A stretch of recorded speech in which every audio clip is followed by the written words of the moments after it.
Watching that was a lovely reminder that I need to update the intro. Because we have 6 people on the team now. So, yay. Anywho, welcome to The Cup, the Currently Unnamed Podcast, where the tea is piping hot and we are always ready to spill. I'm Logan Murphy, just a gay. Here, it's an empty mug day because we needed to stay hydrated. We've got plenty of water. But I love this mug because it says, I don't sweat, I sparkle. And my boss bought it for me. It's a lovely time. We love that. And I am Lana, your resident diva, here to tell you all the tea and give it to you and take it because sometimes I need all the tea because I don't know everything. But I am here. The tea is always hot and I'm ready to spill for all of you. And we have a special guest joining us all the way from Australia themselves. Please introduce yourself. Hi, my name is Derrick. I'm so excited to be here. I'm also drinking some water, but I do enjoy some Kenyan tea, and maybe I will have to share the recipe sometime. But for now, we'll settle with the water, and I'm so excited to be here and talk about Australian Survivor. Yes. We have an actual person from Australia to talk about Australian Survivor. I love it. Love it. Like, who doesn't like the mateship? I was say, who doesn't like the cup? Nobody. Nobody doesn't like the cup. I'm just saying. That. So, since you know now that this is how we roll, this is what we do. Follow us. You see the ticker on the bottom. Follow us on the cup at the cup_reality on Twitter, and you will find out everything about all the shows that we're doing. And then follow us because we're amazing people and awesome. And who wouldn't want to follow us? Come on now. What are you doing with your life if you're not following us? Come on. And Derrick is one of us. Follow Derrick too because fabulous, beautiful, fabulous, amazing. But Thank you. Derrick, what are you thinking about this season of Australian Survivor so far? Oh, wow. Okay, this season has been very, very interesting just because we have never had a blood versus water here. And given everything that has occurred on the seasons in the US with the blood versus water format, it was good to see what we would be able to do, especially with the mateship idea that we always have. So you already have blood relationships coming in, but we also have that mentality that we have to hopefully get rid of at one point, but that we have to consider because that's what everyone's doing. And it's been a joy to look at. And there's so many beautiful people. So I'm really enjoying this season. truly a lot of. I told Lana when we started, I was like, this is the franchise to watch to look at the beautiful people. Right. Like that truly, this and South Africa for me are the two that like you watch them for the gameplay and it's always good gameplay, but you watch it for the beautiful people. Like absolutely. I was just gonna add one more thing though. Diversity. We need diversity in our We have been talking about it this entire damn season. So for me, having context for Australian television, because I've watched every season of Australian Survivor and most seasons of BBAU as well, it is a running theme that we see, and it's difficult. And you know what? It feels like a very, very prevalent conversation to have this week too. I will just say, as a first-time watcher of Survivor Australia and anything Survivor or anything Australian TV, because I just haven't watched, I asked when we started, I was like, now I know there are Black people in Australia. I do know that for sure. And I'm seeing, I'm like, I know this for a fact that there are Black people in Australia. And I'm sure there are more people than what we're seeing on the show. And so Logan informed me, like, this is a thing that has been going on forever. And I'm like, do we need to have a Black Lives Matter movement in Australia for us to finally get what we need on TV? Because I feel like people of color, Black people, have to do things like shout it out loud and scream and make a big fuss, like, please put us on your TV shows, or please let us be represented on anything in the world, for anything to happen. Like, then all of a sudden TV shows and companies will do you know what, let's give them a few things. We'll give them 50% BIPOC, on television. Or do we need to come down to Australia and just like raise a fuss just so we can have at least a season where the representation is there? Because I felt a little like lackluster. Yeah, I agree. I think this is something that I've always seen from the very first season that I watched of Australian Survivor. I was like, where? And I'm pretty sure the first season I watched, there was one person, and it's been a running theme for me that I always go for the people that I feel like best represent me that season. And for me, this specific season, I've just had to go for Shay, because that was like the only person I could really relate to, outside obviously of Michelle and Mel and Khan and Amy, because we just never have that enough of a representation. And this happens on Big Brother as well. But I will say, last year, I don't know what was in the air, but we had... It was different, yeah. It was chef's kiss. We won. We had, someone that was a person of color win. Spoiler alert. But let's hope that we have something similar translate to Australian Survivor this season. I sure hope so. One shall hope and dream.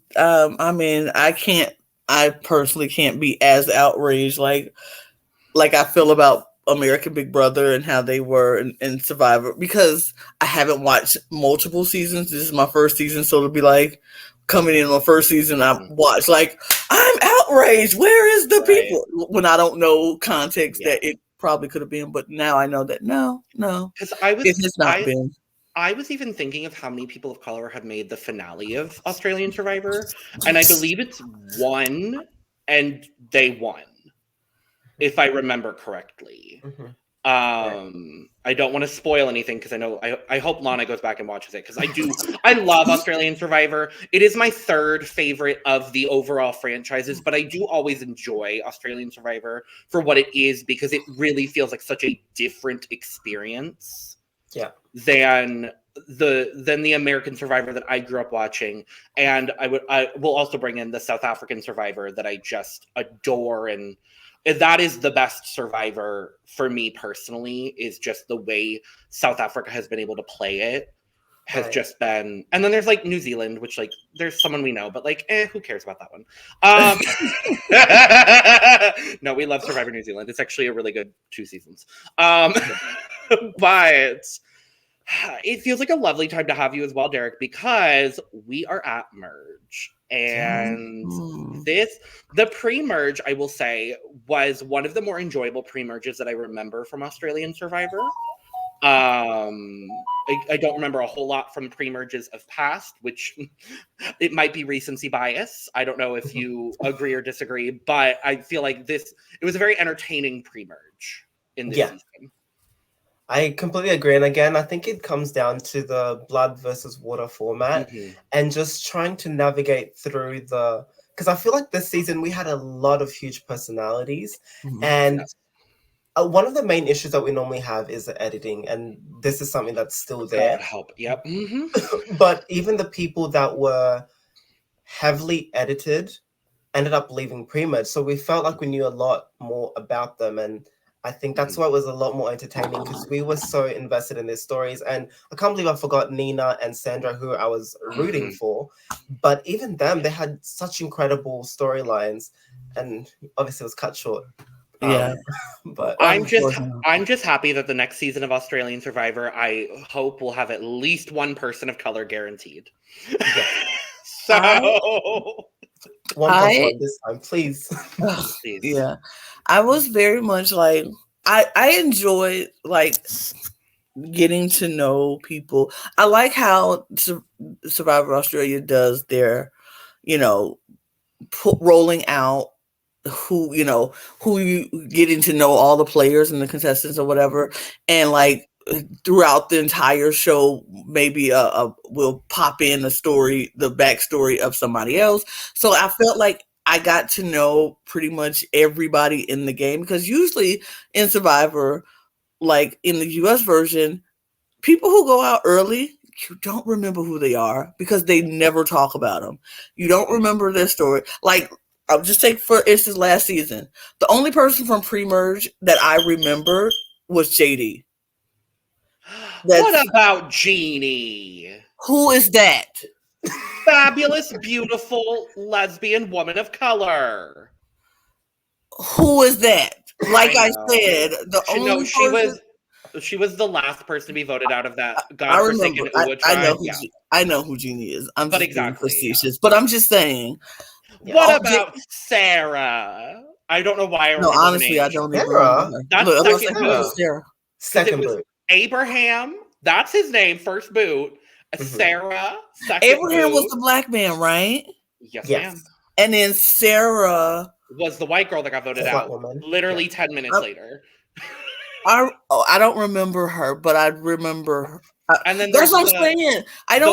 The white man from Wyoming. I don't remember his name, but he was there. Eric, something like that. What? He was I only remember it because my grandma's from Wyoming, and he's the first person to ever play Survivor from Wyoming. That's the only reason I remember. It's a generic white man name, so it's like whatever. But I don't know. That's what I'm saying. I don't remember these people. I only remember JD is because they put such a big emphasis on JD, and that's the only thing I remember. So I appreciate that Australia Survivor at least gives us some backstory on at least people all throughout the game, so we know who they are. I don't remember everybody in the pre-merge, but pretty much I remember everybody. Pretty much most of them I remember. And I was gonna say, we got everyone's by this week. We had, I believe, everyone's intro package that's in the merge. That they didn't show at the beginning, right? Yeah, I think everyone got theirs. I think KJ got hers because of Sophie. Like KJ was in Sophie's very prevalently. Chrissy was in Croc's. So we got a little bit of that. I'm trying to think of like. Well, see, we got Chrissy and Croc. We have not gotten Jordans. We've gotten Josh's. Jordan and but we have not gotten Jordans. I will say this, and this is something that I've realized from last season. If you get an intro package by someone in Australian Survivor randomly, that's red flags. They're red gone. flags. Yep. So like the week that I saw Croc's intro package, I was like, okay, Croc, this isn't good. And then obviously there was a challenge where he nearly passed out. Yep. Yeah. And then we'll find out later on what occurred this week when we got a certain intro package. Oh yes, we sure did. And then losing, But this was let's jump into this episode of week 5, the first episode of week 5. Because there's like one little bit at the Red Tribe where Jordy's like, I can't wait to play with Jesse. Guess what? It's merge. Like that's pretty much what happens. And for context, in case anybody forgets, these are our jurors.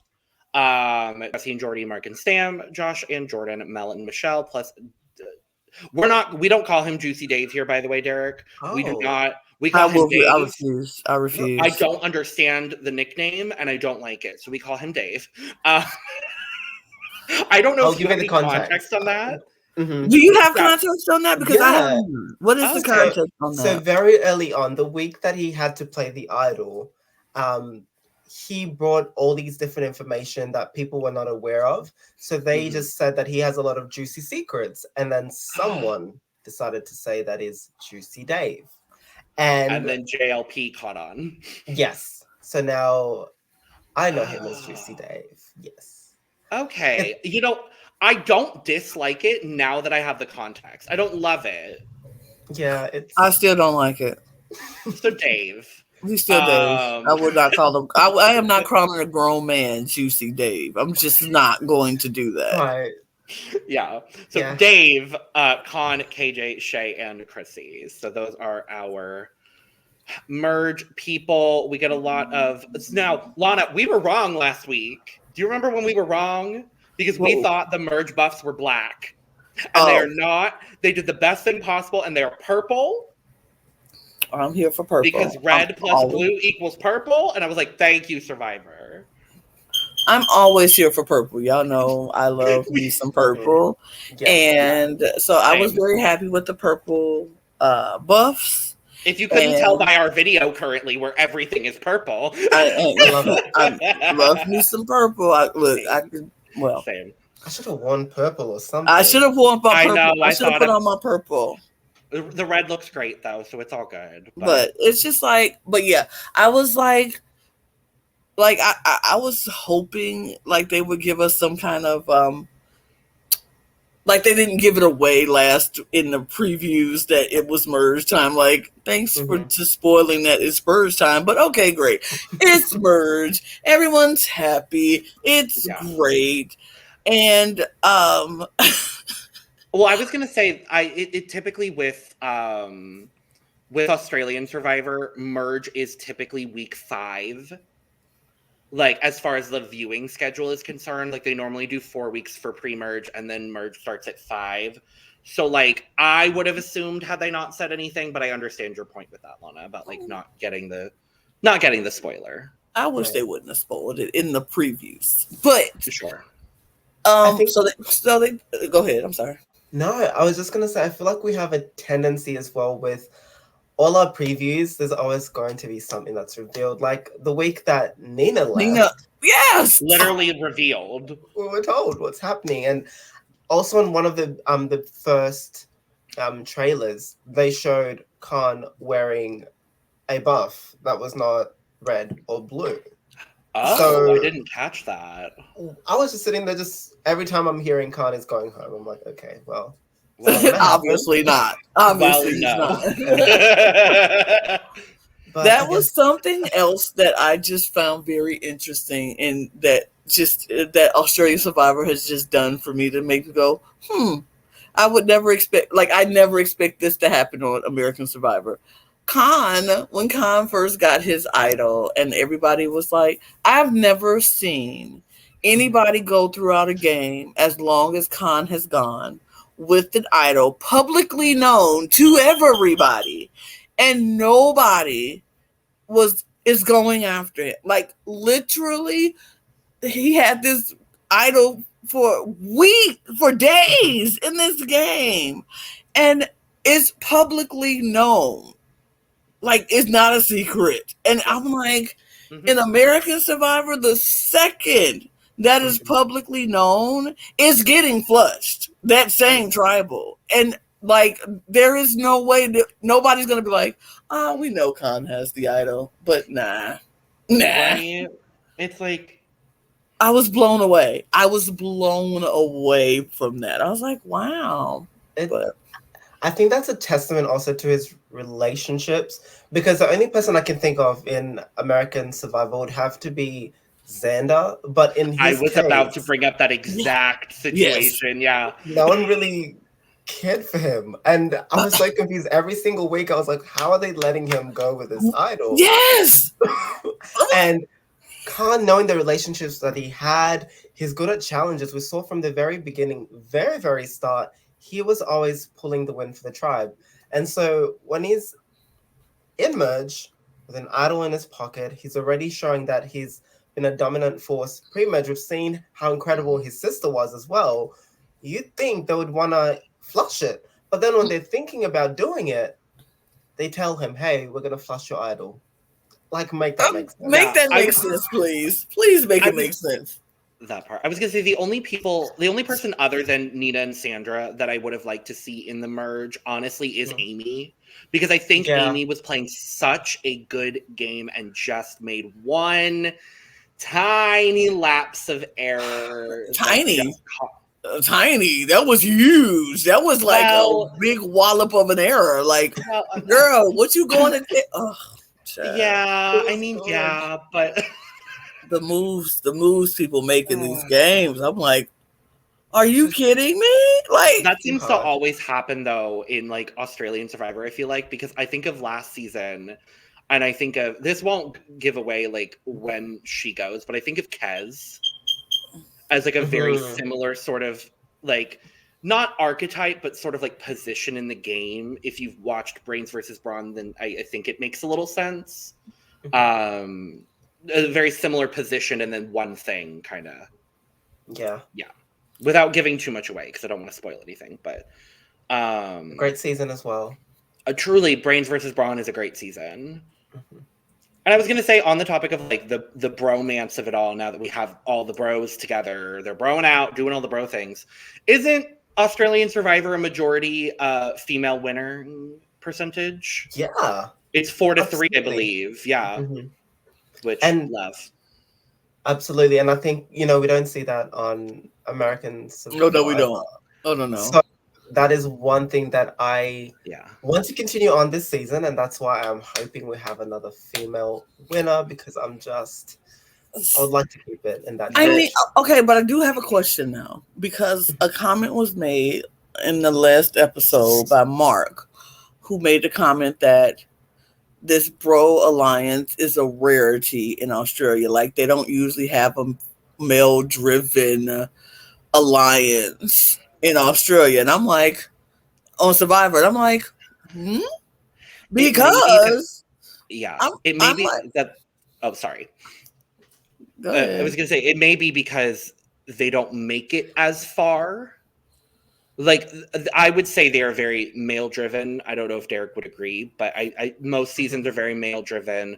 It feels even more like there is a gender divide on most seasons of Australian Survivor, and it becomes very evident very quickly, which is also strange. But I would say most seasons are not male driven the entire season, but most pre-merges are very male driven. I agree. Absolutely agree. And even when you look, I don't know, obviously talk about last season, but there was a very clear divide, as you said, Logan, in regards to the genders. But even when you look at it that way, there was no real narrative with their divide, but it was just something that they had to do for the sake of creating TV. And now that you've mentioned that, I can see why Mark meant, like, saying that makes a lot of sense, because it's true. We've never had 6 strong men stick this long in a game, and then the fact that they're related and have been intertwined, obviously, with the different tribes, and having that their partners are also closer to other people, it's created this mega alliance that we don't need to see, really. And I'm just hoping that later on this week we'll be able to see something change. I'm just saying, I will talk about that later, because I have a lot of thoughts about this. I just have a lot of thoughts on that when we get to that part of this. But yeah, let's continue, because if I start talking about it, it's not going to be pretty. We've made it, for context, breaking the fourth wall. We've made it like 4 lines into the notes that we have so far, and we're 20 minutes in. It's fine. I did make the note though, because most people, or most men, have a lot of facial hair at this point in any Survivor season, and Jesse has nothing on his face. That is a fetus. I thought that would be me. Mine would just get longer. Like, I'd just start with a beard, and then it would just get even worse, and that's why I don't play Survivor. And I'm not medically fit to play Survivor because of my vertigo. So, fun fact. But I just feel like, I'm like, great, Whitmer's, they went to the feast. They're enjoying their feast. They're loving all of the food, because it's a lot of food. I was very there's also an individual reward, Lana. Oh well, we'll talk about that. Okay, we'll get back there. I just like the feast, because the feast looked amazing, and they were all very happy. But yes, let's go back to the reward challenge, because there is a reward challenge, and the reward challenge is they had to take this rope, pull the rope back, and get puzzle pieces and put it on the platform and keep pulling the rope back and try not to make it fall. My balance, very classic, but very with a different spin that I loved. Yeah, because usually, like I've seen them when they do it with their whole rope, and it's a team challenge and a thing. It's But now this individual holding the rope, putting the thing, and have to keep coming back. Because usually they let them put the rope down and then go grab it, put it, and then it's a lot. But I like this twist on this challenge, and a lot of people were doing good. Some people were just like not. But this is the incentive for this reward challenge and why people wanted to work so hard.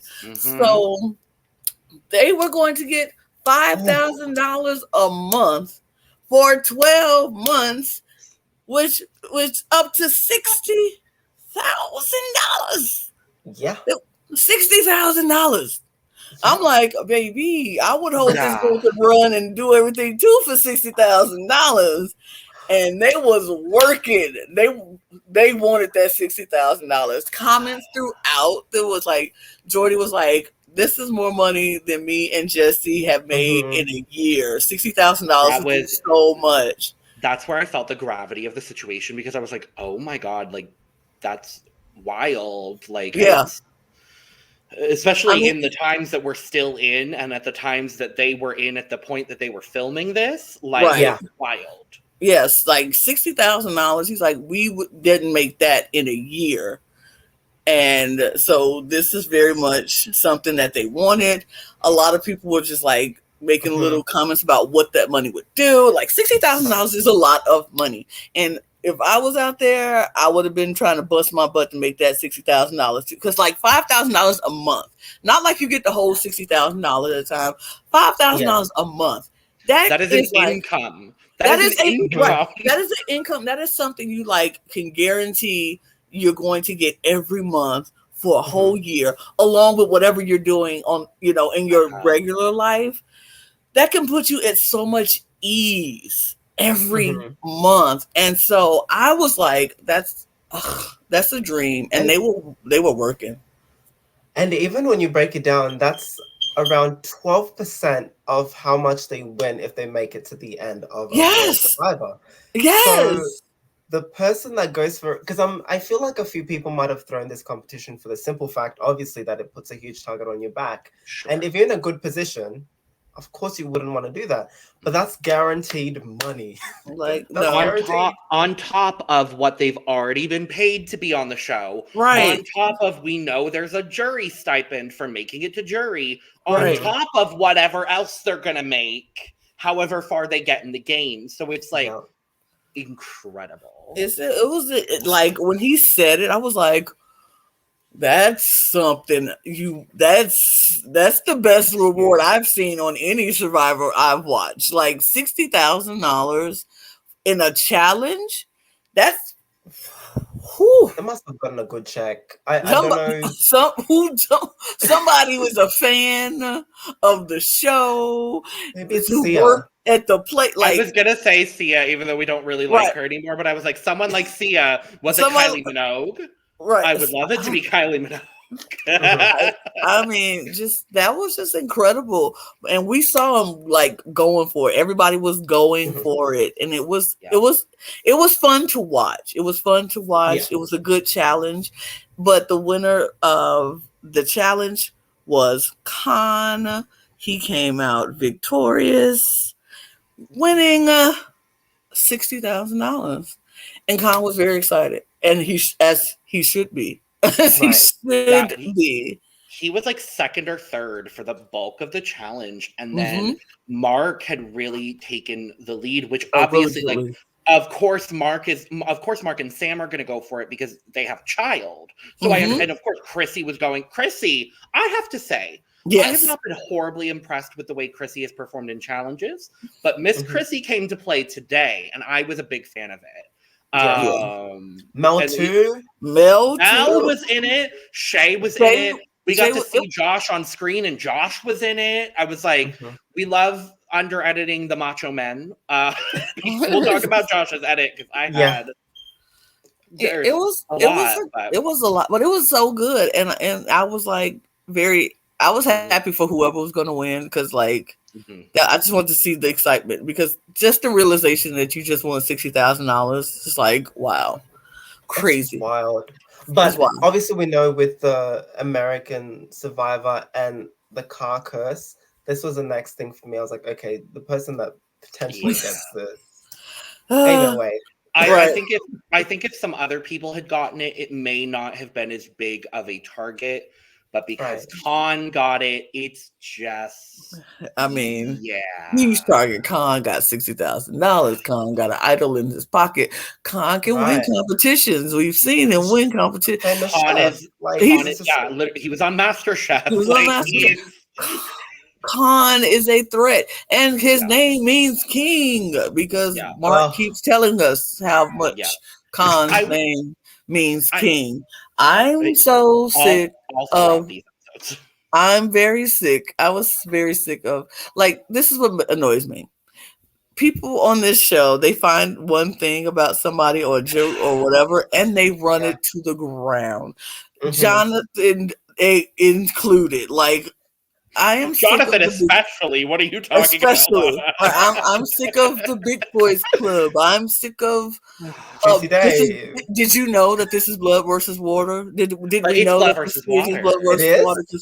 I didn't know that, but JBL just told me that it was blood versus water. Wow, sick. Didn't know. Did we know how many times everybody was going against each other? That the blood is going against the blood. What? Did we not realize the amount of seemingly random reward challenge pairings where the brothers and the cousins and then Nina and Sandra just so happened to be going up against each other every time. And then when Mark and Croc will go together up against each other, it's the battle of the big boys. Godzilla versus King Kong. I'm like, what? This is seriously. Oh my god. Yeah. I'm very. It's very annoying. It is. It gets quite repetitive, and it happens every season. Every season. Yep. And it needs to go. There's a lot of things that need to be changed. I just got reminded, Derek, of Champions versus Contenders both seasons, where it's they're contenders, and these are champions, and it's champions versus contenders. Lana, did you know that there were 2 seasons that were champions versus contenders? No. It's brains versus brawn. There's brains and then there's brawn, but if you're a brain, you can't have brawn, and if you're a brawn, you can't have brain. Exactly. I love JLP, and I think he's a phenomenal host. I just am sick of the force-fed lines from production because I know it's not him. I know it's not him. They gave him 2-3 lines to say just recycle them, rotate them. Yeah. It's a lot. It's a lot, but okay. We're at the feast. Yeah, they feast. They're enjoying themselves. They actually had a feast this year. I will say last season they didn't have a merge feast. They kind of did. So the feast was integrated into the first individual reward, where based on where you placed in the individual reward, that's where you picked what food item you got. Yeah. Oh, that's sick. And so last place, I think, ended up with a banana or something. Someone got a bowl of rice, but then first place got a steak. There was a burger. There was I think there was a bowl of cereal. There was one guy who was a dairy farmer who literally chugged a pint of milk. That is sick, because if you're going to make it to merge, you deserve that feast. You earned that food. And I feel like to make that part of a challenge is sick, because I might not be great at challenges, so I'm going to get a banana when I made it to merge, and I got to watch these people eat a steak. That's... And of all things, you remember in BB Can week 1 in the HOH with the sandbag toss? It was basically that comp. It was a sandbag toss onto a platform or something. And I was like, I think that's what it was. I might be mistaking it, but I think that's what it was. That's still sick. And I'll never forget with that season, especially, someone was vegetarian or vegan, so they couldn't even eat what they got and had to swap with another person. That is so sick. Oh my God. That is. And then they ended up getting the bowl of rice or something. And I was like, They were like, at least it's a bowl of rice. And I'm like, y'all need to do eat better. rice all the time. Like, why would I want another bowl of rice when I eat rice? Oh my! I'm glad they got rid of that. I'm so glad they got rid of that. Yes. And I forgot to mention this, but it's day 26 right now. If you watch last season of American, it would be done in the US. Getting the check. All right, somebody win. Somebody win already. That is what I like about Australian Survivor, is that I do like the longer format. It makes for a much more interesting game in the post merge. Right. Because a lot of times in like once you hit merge in like especially US, things tend to be a little formulaic. There are a few seasons that break that mold, but there are some times where it is a little formulaic as far as who goes. Especially of recent, it's been very formulaic, at least in my opinion. And so I appreciate the longer game because it allows these relationships to develop even more. So that way, when these blindsides happen, like when Sophie was blindsided, it was like, I think like day 11 or 12, they had a decent amount of time together. And then this blindside happened. And I attribute a lot of that to why she was so upset with being blindsided, especially by Sam, who she had been developing a relationship with at that point for a few weeks. Yeah. I agree. But yeah, merge feast. Jordy and Jesse are talking, and they both separately have connections with both Sam and Mark. And then Mel gets a confessional, and I think this is her first confessional of the entire season.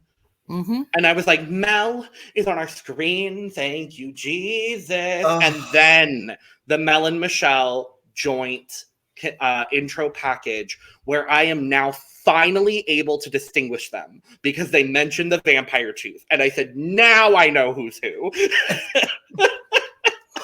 I think, again, just because I always have that feel when I see that intro package, I was like, oh my gosh, this is not good. But because we hadn't seen, especially Mel at all, we did have Michelle content very early on. Mostly with Sandra. And the only way that I could differentiate them was the hair. I know Michelle has lighter highlights at the bottom, but as you said, like sometimes you cannot tell the difference, especially when the hair's up. You just nine times out of 10 in our notes for the last 4 weeks, I've confused them, and I kind of just have to go back and be like, wait, who's on what tribe? Because now they're on the same tribe, and I'm like, okay, this is fine. Everything is fine. We're good. It's fine. But yeah, I was also very nervous. I was like, no, not the intro package. No, don't do this to me. No. I didn't see nothing wrong with it because I don't know nothing about it. But I'm like, oh, good. We get to see what Mel and Michelle is about. I imagine next season of Australian Survivor, when we come back and do this all over again, you'll be like, you'll be the one catching everything, Lana, and I'll be like, when it's there, you'll be like, yeah. Something's coming. Yeah, something is coming.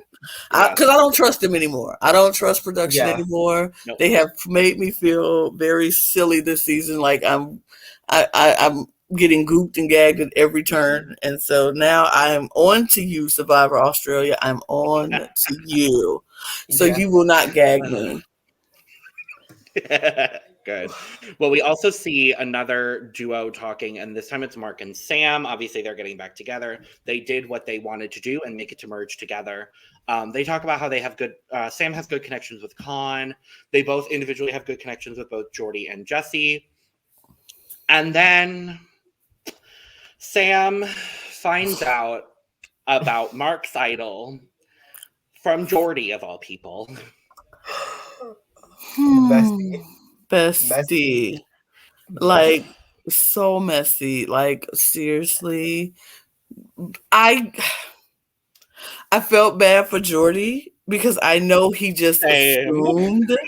He probably just assumed Mark would tell Sam, which I would have assumed, which anybody who's living and breathing would have assumed that this man, her husband, not just any random dude, but her husband. They have a child together. A child and everything. Would tell her the moment they get back together and merge, it's like, babe, I got an idol. Well, so we're and he says it in confessional. He's like, I have a marriage present for right, her. a wedding Right. And then I'm like, what? I'm like, you said you had a wedding present for her, A and then wedding you present don't for give it to, like, who says I have a present for you, but then don't give it to him? What kind of sick person are you? Like, that is sick. It makes me question when that confessional was filmed.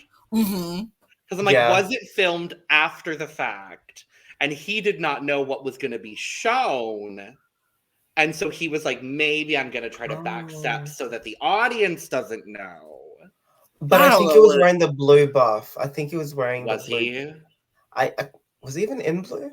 Well, he was initially on blue, and then he moved to red. I think he had the red. I could be wrong. I don't remember. But I know that after Sam kind of took this information, didn't say anything, obviously, kind of tried to see if he would bring it up. And it was not. She confirmed later on that it was not until the day after that he told her about it. And she literally had to say something to him, though. Yeah. And when she approaches him, he says, "How'd you find out?" I was so blown away. There's one other person who knows about it because he was there. Who do you think? Oh. I was very confused by this moment because I'm like, Mark, dude, you've been married long enough to know that if your wife needs to know this information, and in a game or otherwise, she needs to know this information, because finding out secondhand is not the way to go. And for her to, I was going to say he should know because he's played before, but neither one of them played very well. It doesn't even matter about you playing.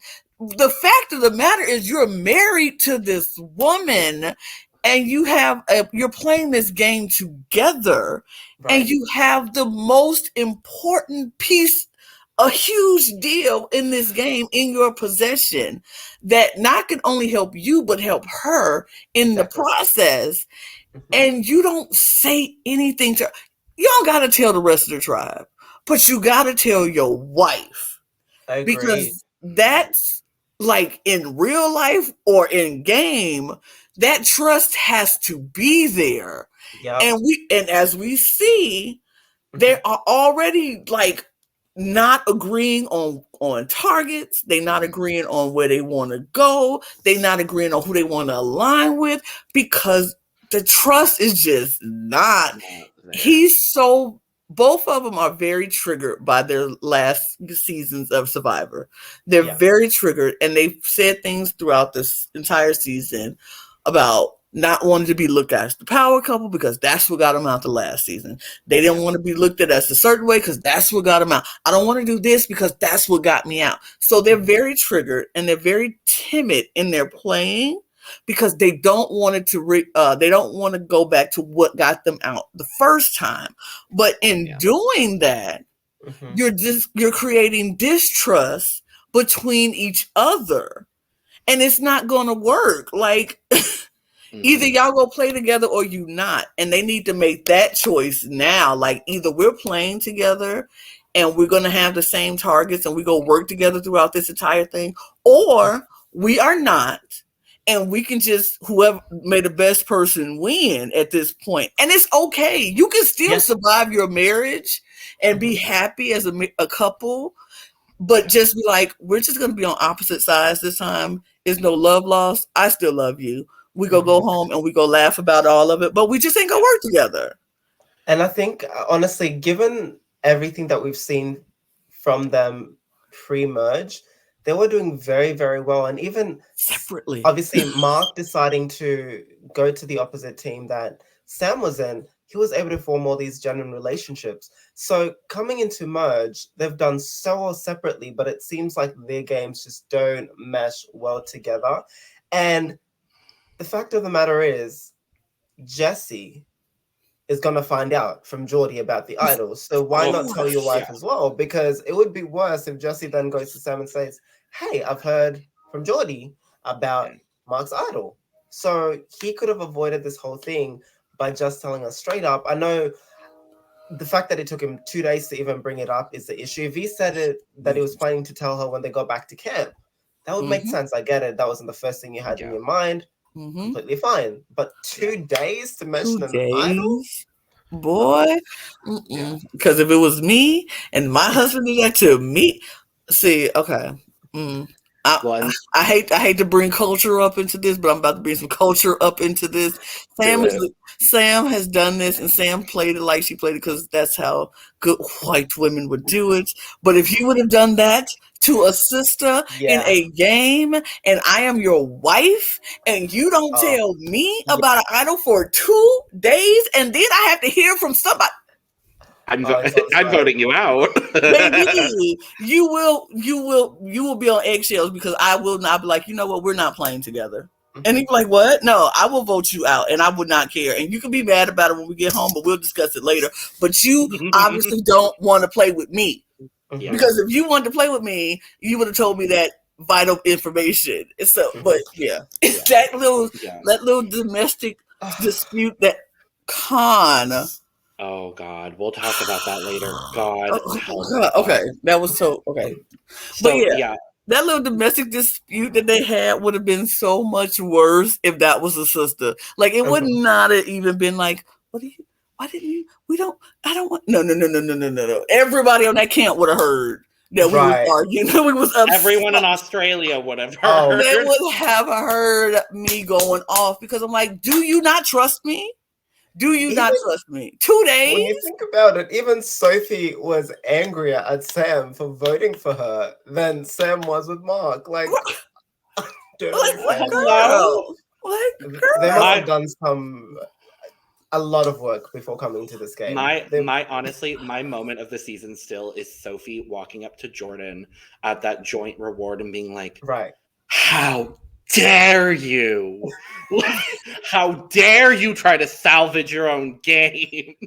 Truly, we lost. No, you know what? I wanted to see Sophie emerge. I will say, Nina, Sandra, Sophie, and Amy. That whole week was tragic. That was a sick week. Was so bad. And even Ben, I will say, I would have loved to see Ben. I liked Ben at the beginning, but I did not like Ben towards his departure. I was like, oof, this one right here. But you know what would be funny? It's the fact that we had Jesse and Sam try so hard to get rid of Sophie, nearly missed the opportunity twice, and the same thing happened with Ben. So if he stayed, I can just imagine the amount of chaos that would have been during merge. That's why I was like, I wish Ben stayed.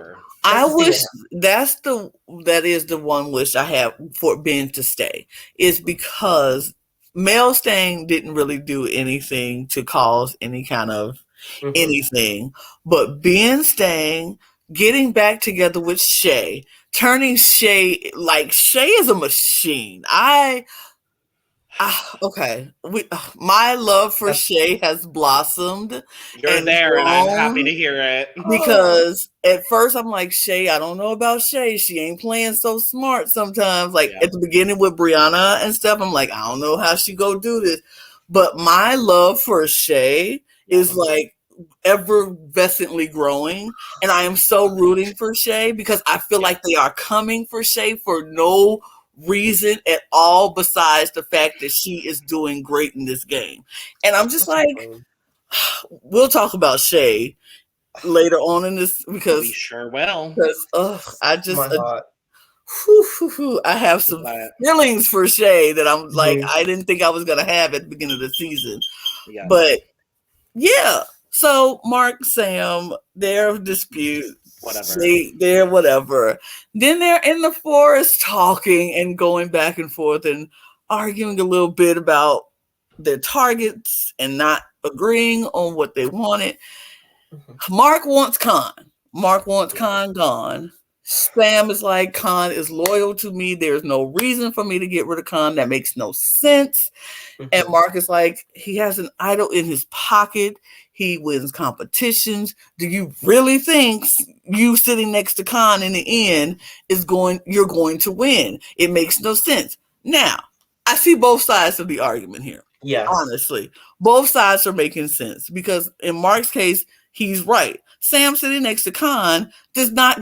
I just don't see a win it happen for her because Khan kept an idol in his pocket for so many days, won $60,000, won competitions, even gave up an immunity idol to you. Like, he's doing the thing, and I feel like Khan will continue to do things the longer we keep Khan in the game. Mark's argument, valid. Sam is like, on the other hand, Sam is like, look, Khan is super loyal to me. Khan will never turn on me.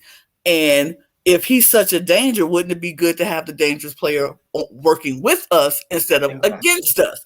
Valid. Makes perfect sense in her mind, and it makes perfect sense to me too. But the fact that they're just so divided was like interesting.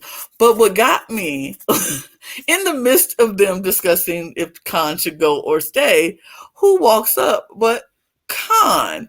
And Khan is like, did I just walk into a domestic dispute? What should I be Dr. Phil here? And I'm just like, especially because this is happening like post immunity, where like Mark has been saying Khan's name for the last like 2 hours, like, oh, we're getting him out, and then of all people to show up in this moment. I'm sorry. I jumped to post immunity when we ain't even talking about immunity. But no, you're good. It makes sense for the flow because it's all Mark and Sam. So that's the Mark and Sam of it all. I think we can focus on other people like Chrissy, who's still here somehow. Right. I don't know how she's there, but I love it. I still like Chrissy. Like Chrissy. I liked Chrissy from the beginning. I feel like Chrissy is somebody, like, she did not know this game. She wasn't a fan of this game. And I enjoy seeing people learn the game as they go and fly by the seat of their pants and actually do well. People are overlooking Chrissy. They don't think Chrissy's a huge threat to them. So they're overlooking Chrissy. And that could be a mistake on their part. Yeah. That could be a huge mistake on their part.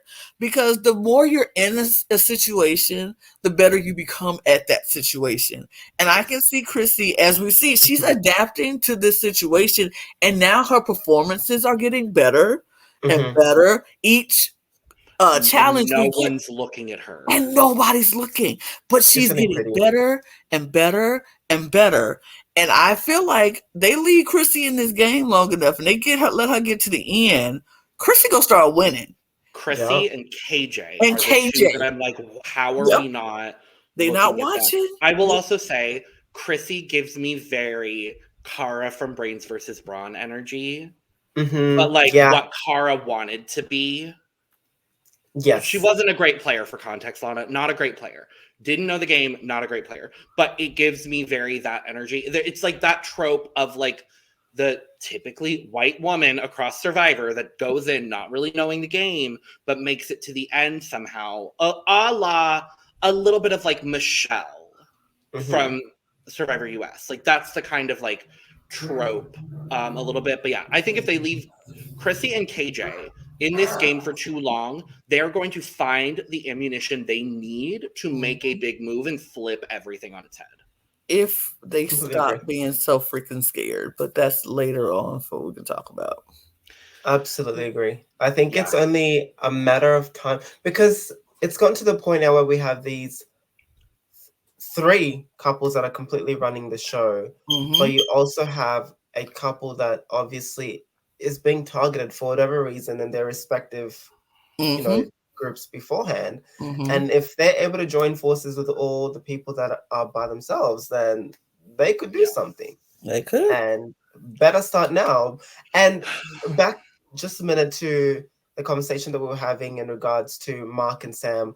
I feel as though, as you said, Logan, we had Sam being given the necklace by Khan. That is someone that has shown how loyal they are to you. Exactly. And he is a challenge beast. We've seen that. He's already won $60,000.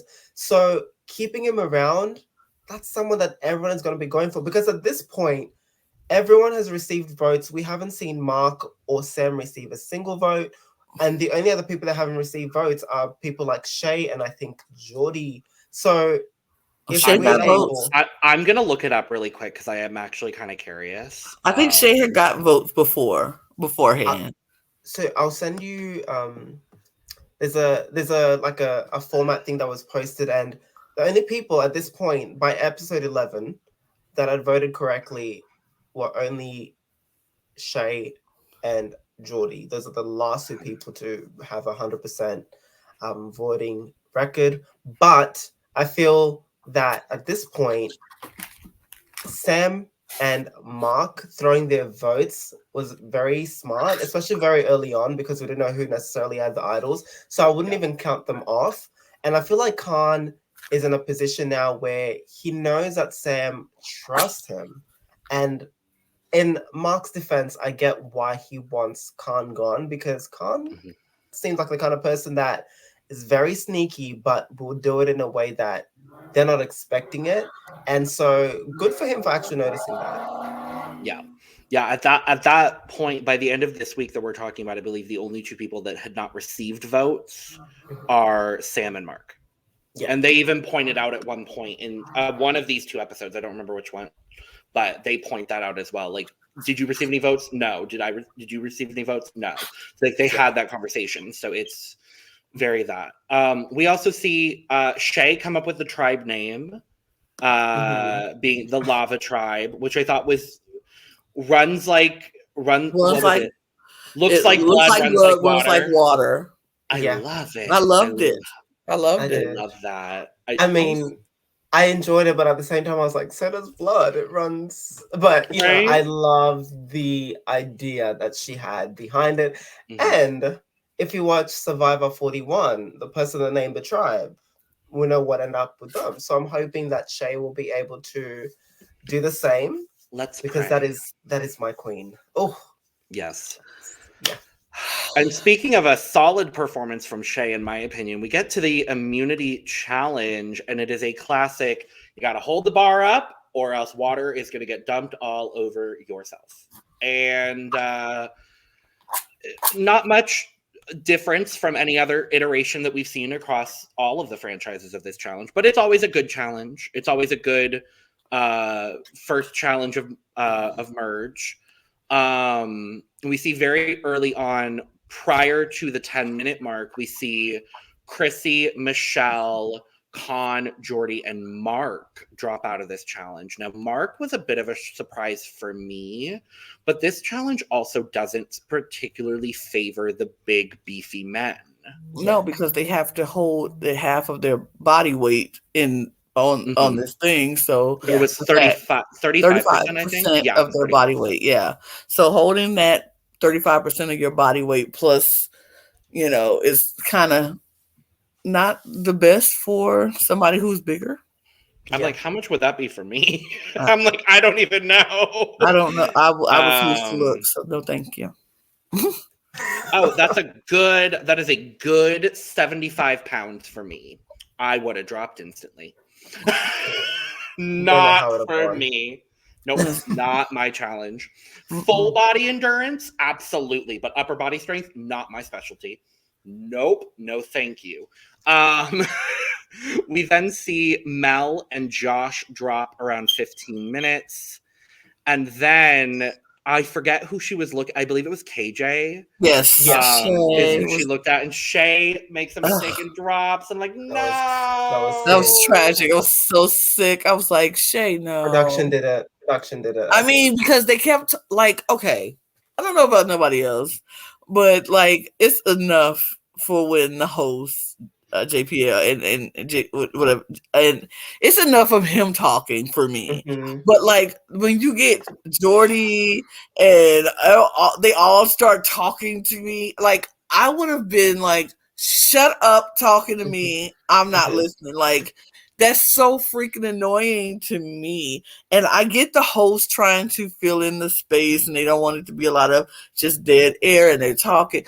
That I get. I can tune that out. But it's now they're asking questions like, how you doing, Shay? What you doing down there, Shay? Which led me to believe that they were trying to do that junk on purpose. They scared of Shay, which they should be. Because she is amazing. But they were trying to do that junk on purpose to get Shay to be thrown off. Because we saw, it only takes a second just to look away and, all is over. And so that would just bother me. Like, I'm like, shut up talking to me. Don't talk to me. Don't say nothing. At least it wasn't a blood versus water reference, and instead it was the obvious someone's going home tonight. No shit, Jonathan. It's not always the case with Australian survivors. Sometimes they don't go home. So I was like, oh, good, someone's going home. Great. Thanks, Jonathan. And then he pointing out the obvious. Shay's looking like a rock, and Shay's won the last challenge. And I'm like, are you trying to point the target? One thing that I haven't seen, and this is the same thing with Mel and Michelle, we keep on hearing that Shay's beasting out in all these competitions, but we haven't seen all of them. And even when you go back very early on to the game, we never really saw her participate in the group events. And she sat out a lot of challenges. Yeah. So when they kept on saying that she's killing it in these challenges, I'm like, can we actually see it? Because I believe it, but I just don't see it.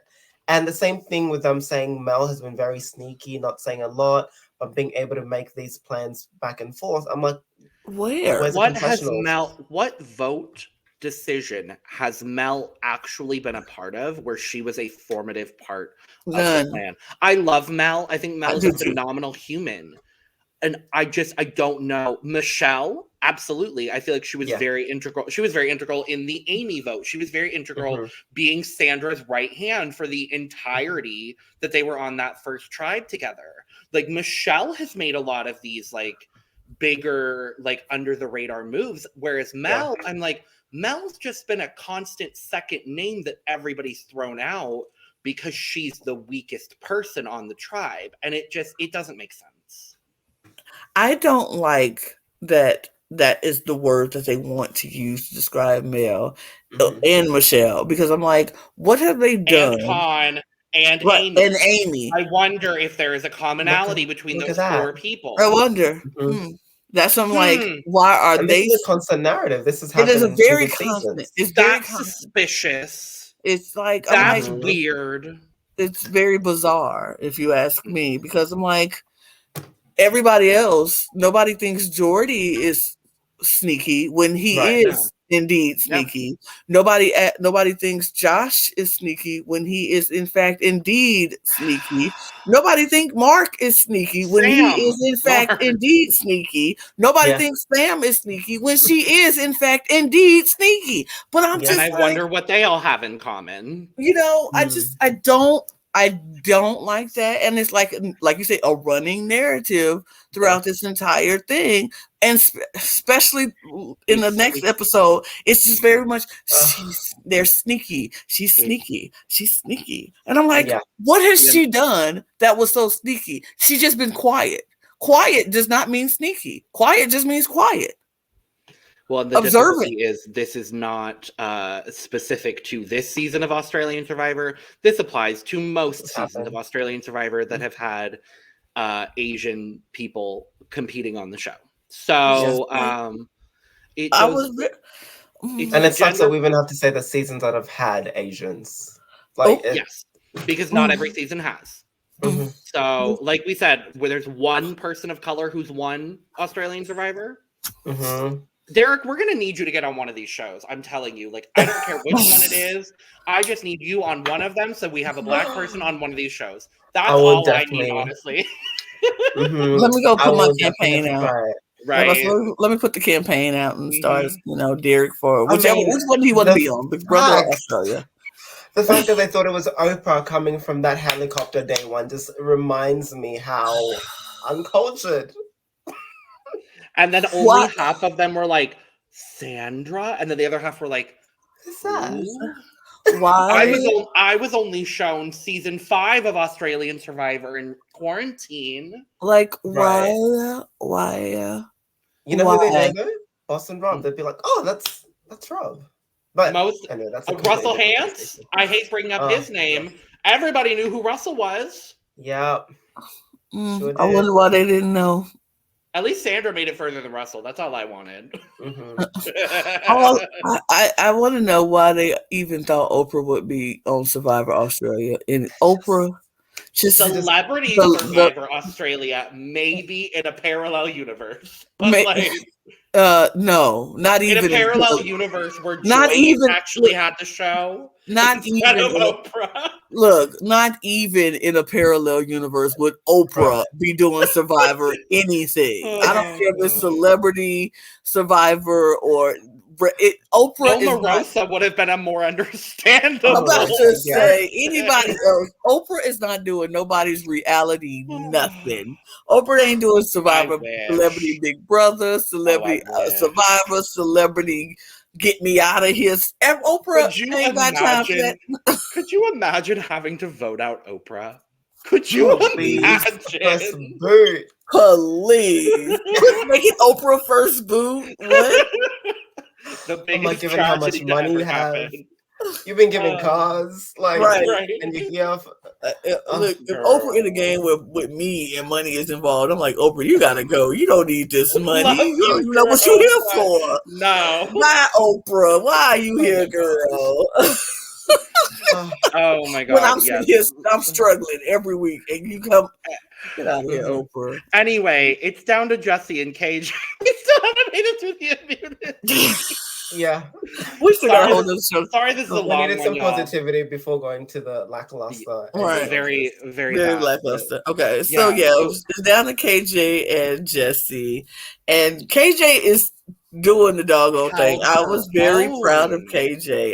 Very proud of KJ. KJ held that they were up there for an hour and some change, baby. Hour and 20 something, I think it was. Yeah. And KJ was holding that thing up.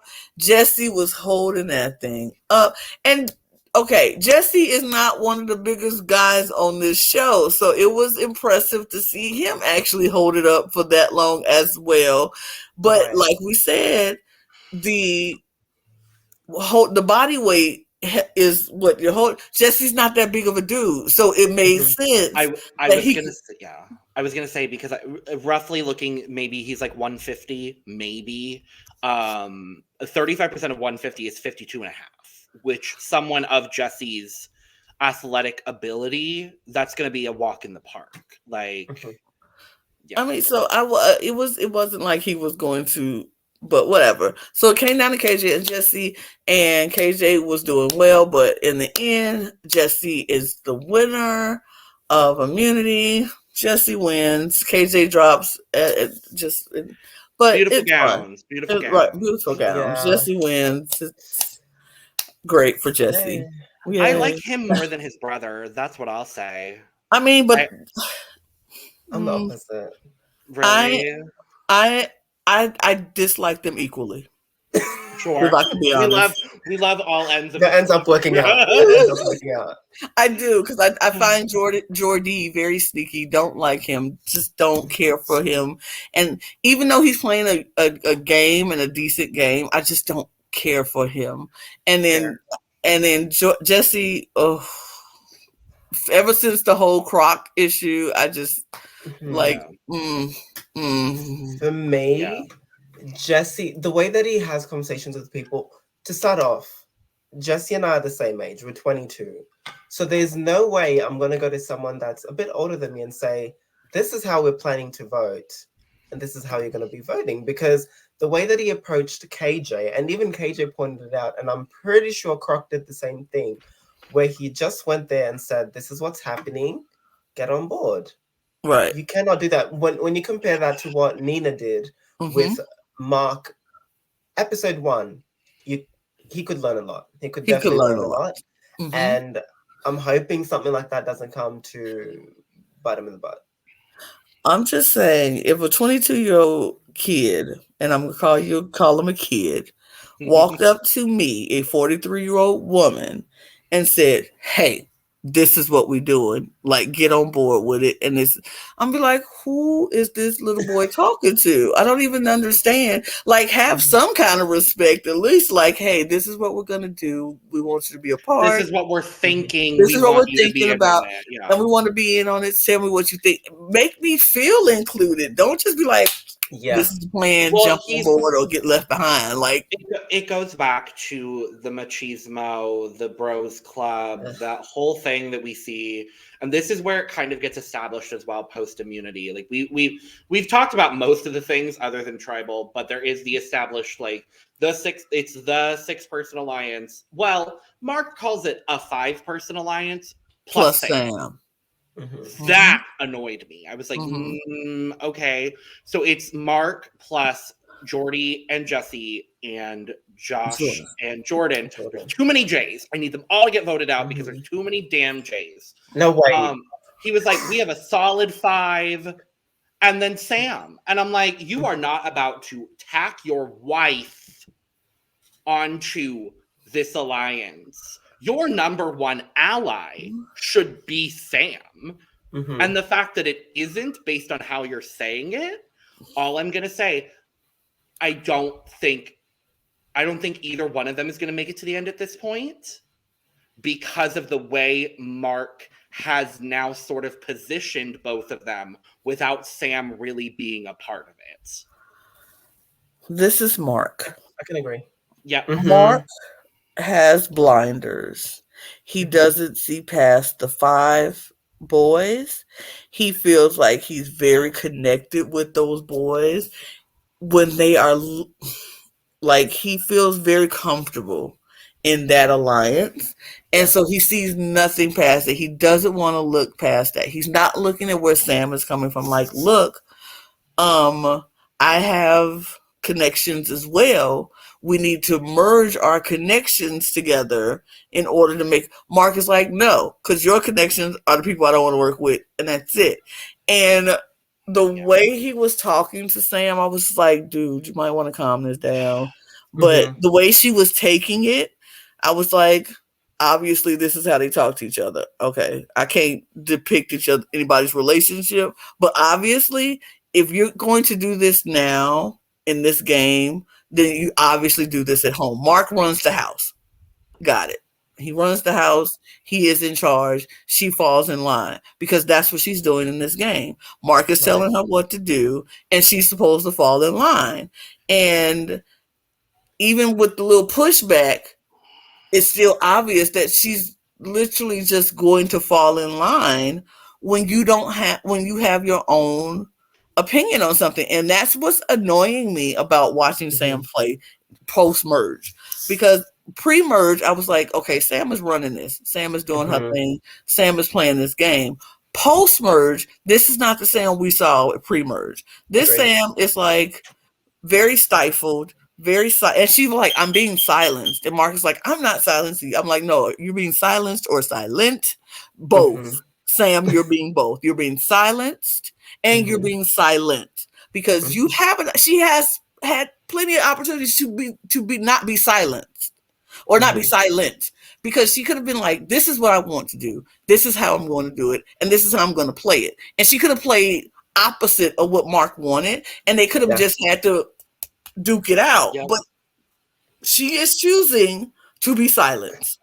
Absolutely. And the thing is, when you look statistically, and Logan said this before, women tend to win this game. So the fact that she's willing to sacrifice her own game and her own ally in order to cater to what Mark wants makes no sense. And when you think about the things that have been shown from the loyalties that she's had, she has stronger connections, and they have completely different people that they could even work in the middle and decide, okay, this works this week, and then the next week we'll do this. But I think, and I said this as I was watching the episode, what Sandra said before she left must have influenced how they felt. And then obviously Josh brings it up and says, well, Sandra said that the week will do this and join together and go after the big boys, and that's why we're sticking together, which I guess makes sense for them, but we don't want that kind of season.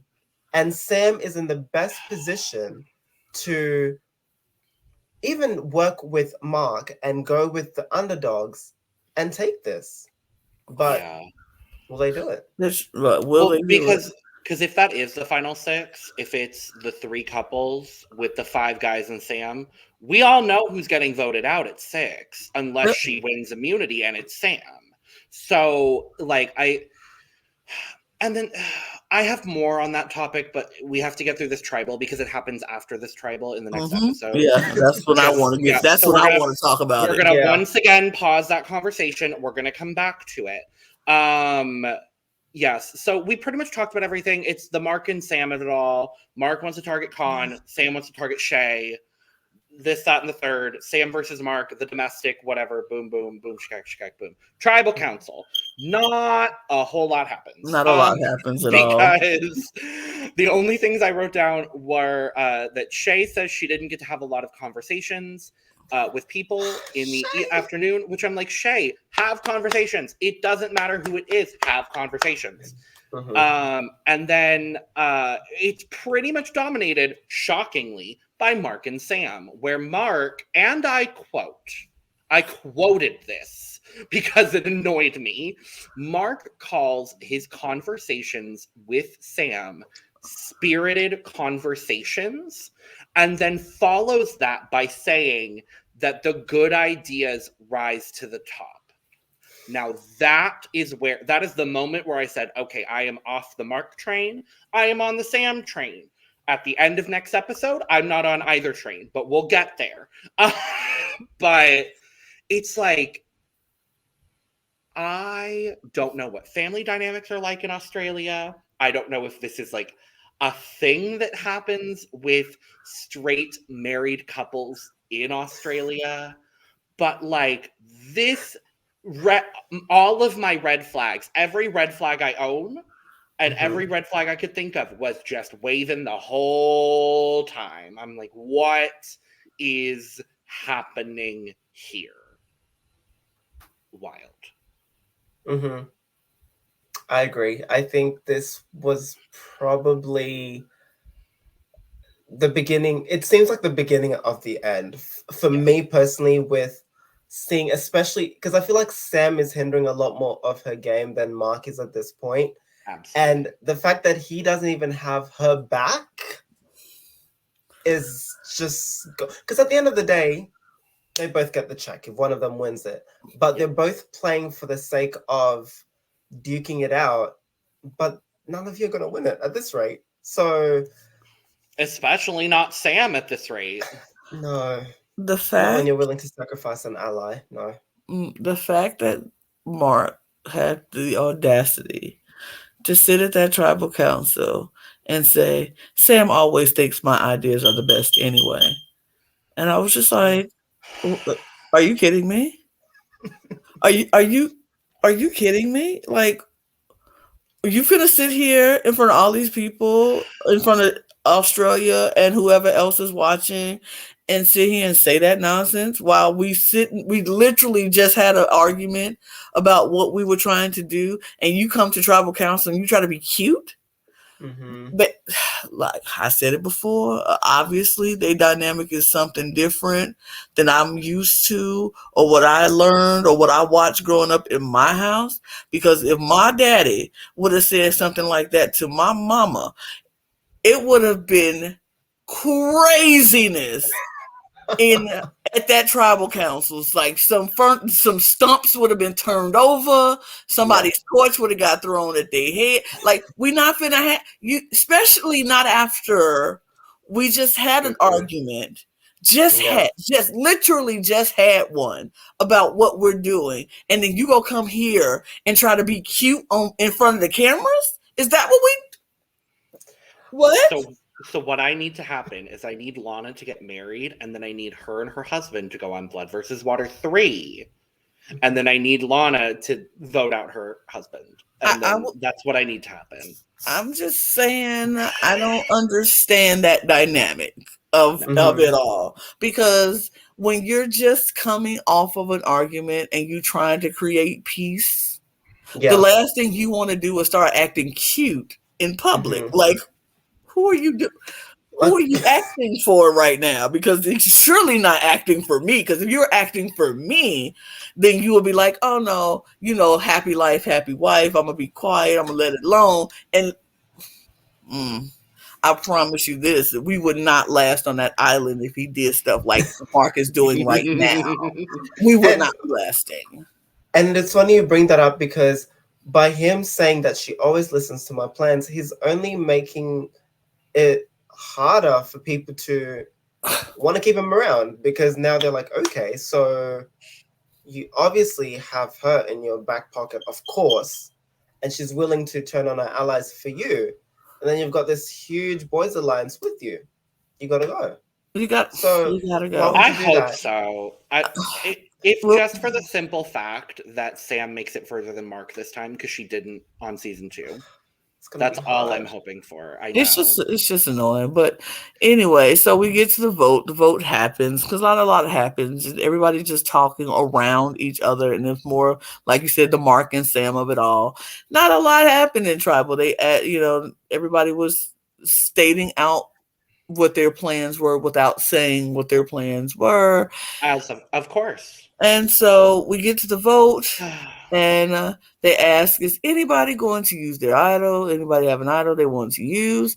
And Khan sits there. Khan is very comfortable. Khan is very sure that the connections he made with everybody is going to last, and he does not use his idol.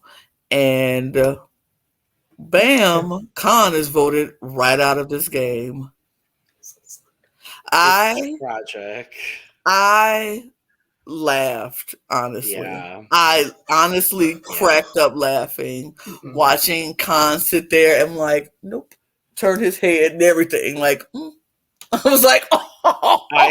I loved where he's like, where JLP is like, you need to bring me your torch. And he's like, no! Just the exclamation of it all. But the thing is, like, you've just won 60,000. You've shown how good you are at challenges.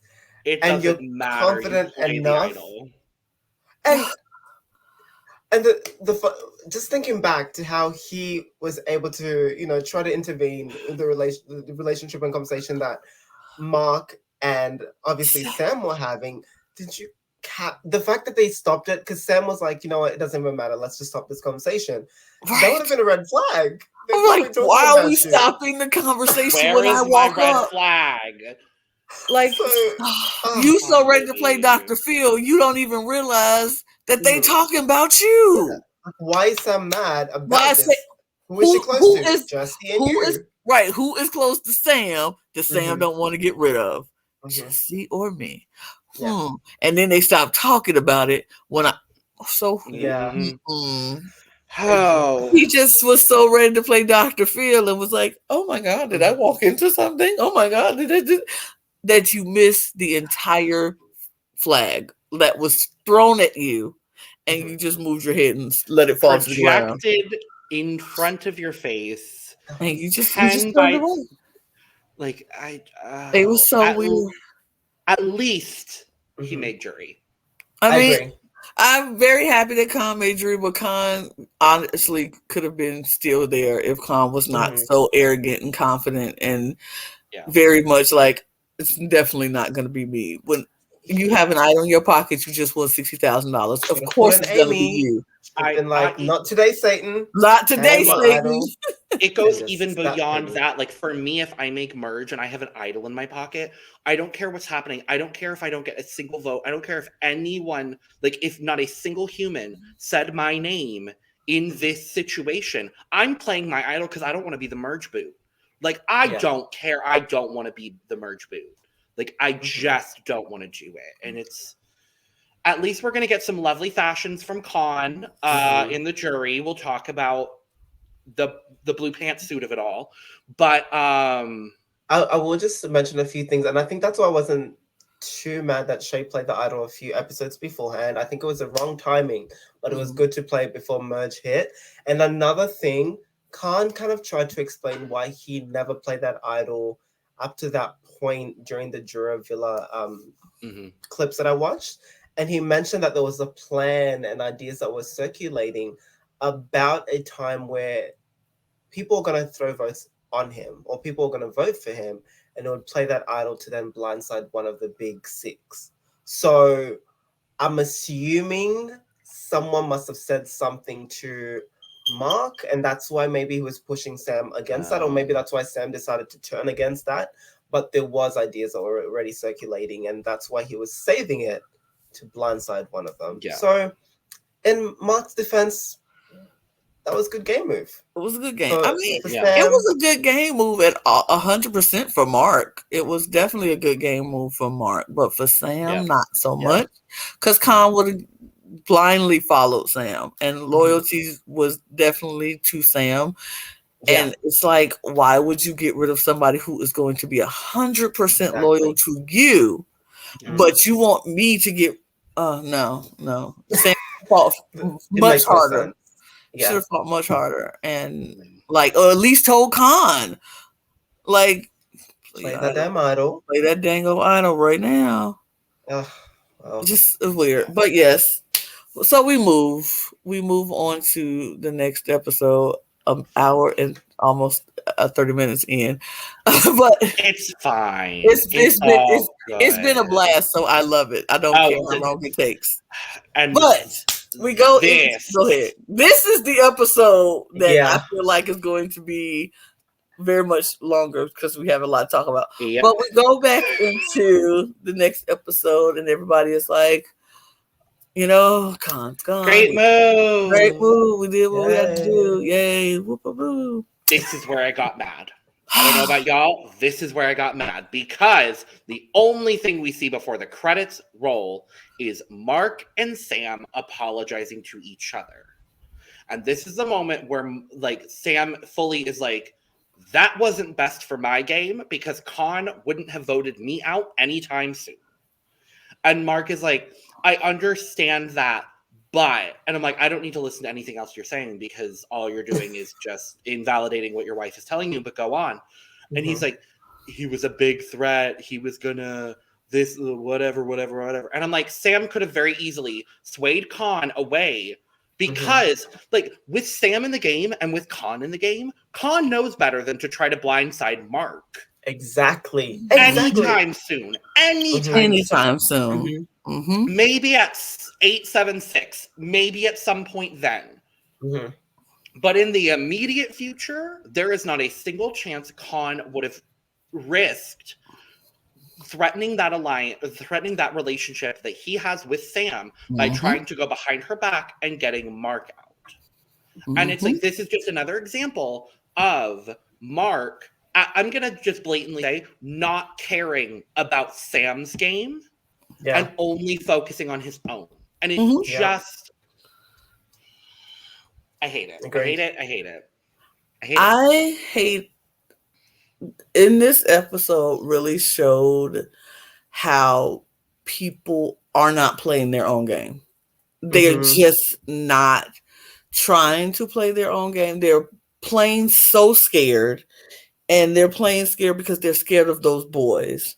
And it's very annoying to watch that happen when I'm like, you don't have to be scared of those boys because if you play it right, you have the numbers to do what you need to do, but you're playing scared. But we'll talk more. But yeah, they apologize. I don't know what Sam is apologizing for, but she apologized. She had no reason to, but she did anyway. She did anyway, I guess, to keep the peace. I don't know. And I was still on the Sam train at this point. We're still on the Sam train, at least for this part. And it was like... But when you even think about it, if you're an underdog and you've just lost another single, or you know that there's plans that are circulating to get rid of the big six, you would want Khan around because no one else that's with you that you know has an idol. So why not keep him around and even try and blindside them, because they still had the numbers, right? They had Dave, they had... But the thing is, I think that Sam and Mark have good enough relationships to the point where no one wants to turn against them. Like Chrissy doesn't want to turn against them. Dave doesn't want to turn against them. We're seeing that KJ doesn't want to turn against them, but you have to. And it doesn't even have to be Mark or Sam if you're close to them. Go after Jordy or Jesse or Josh or Jordan. But they just seem to be wanting to keep this narrative that all the singles have to leave. But that's going to be you one day. Right. It's like, who's going to be 7th, 8th, 9th, 10th, 11th, 12th at this point? Like, honestly, it seems like it. Right. So we go into the immunity, because really nothing really happens at the camp that they show. There's one big thing. One thing. Okay, go ahead. And that's Jordy telling Josh about Mark's idol. Yeah. Because Jesse and Jordy are getting very tired with how comfortable the Boys Alliance are.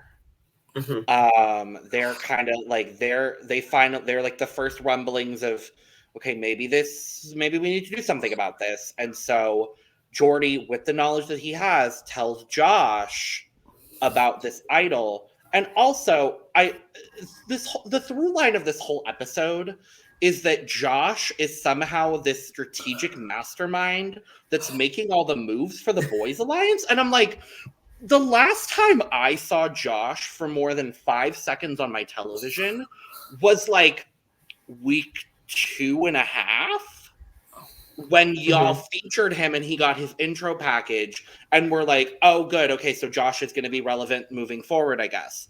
I'm like, I think it was Sam specifically makes that comment at some point in this episode. I'm like, where?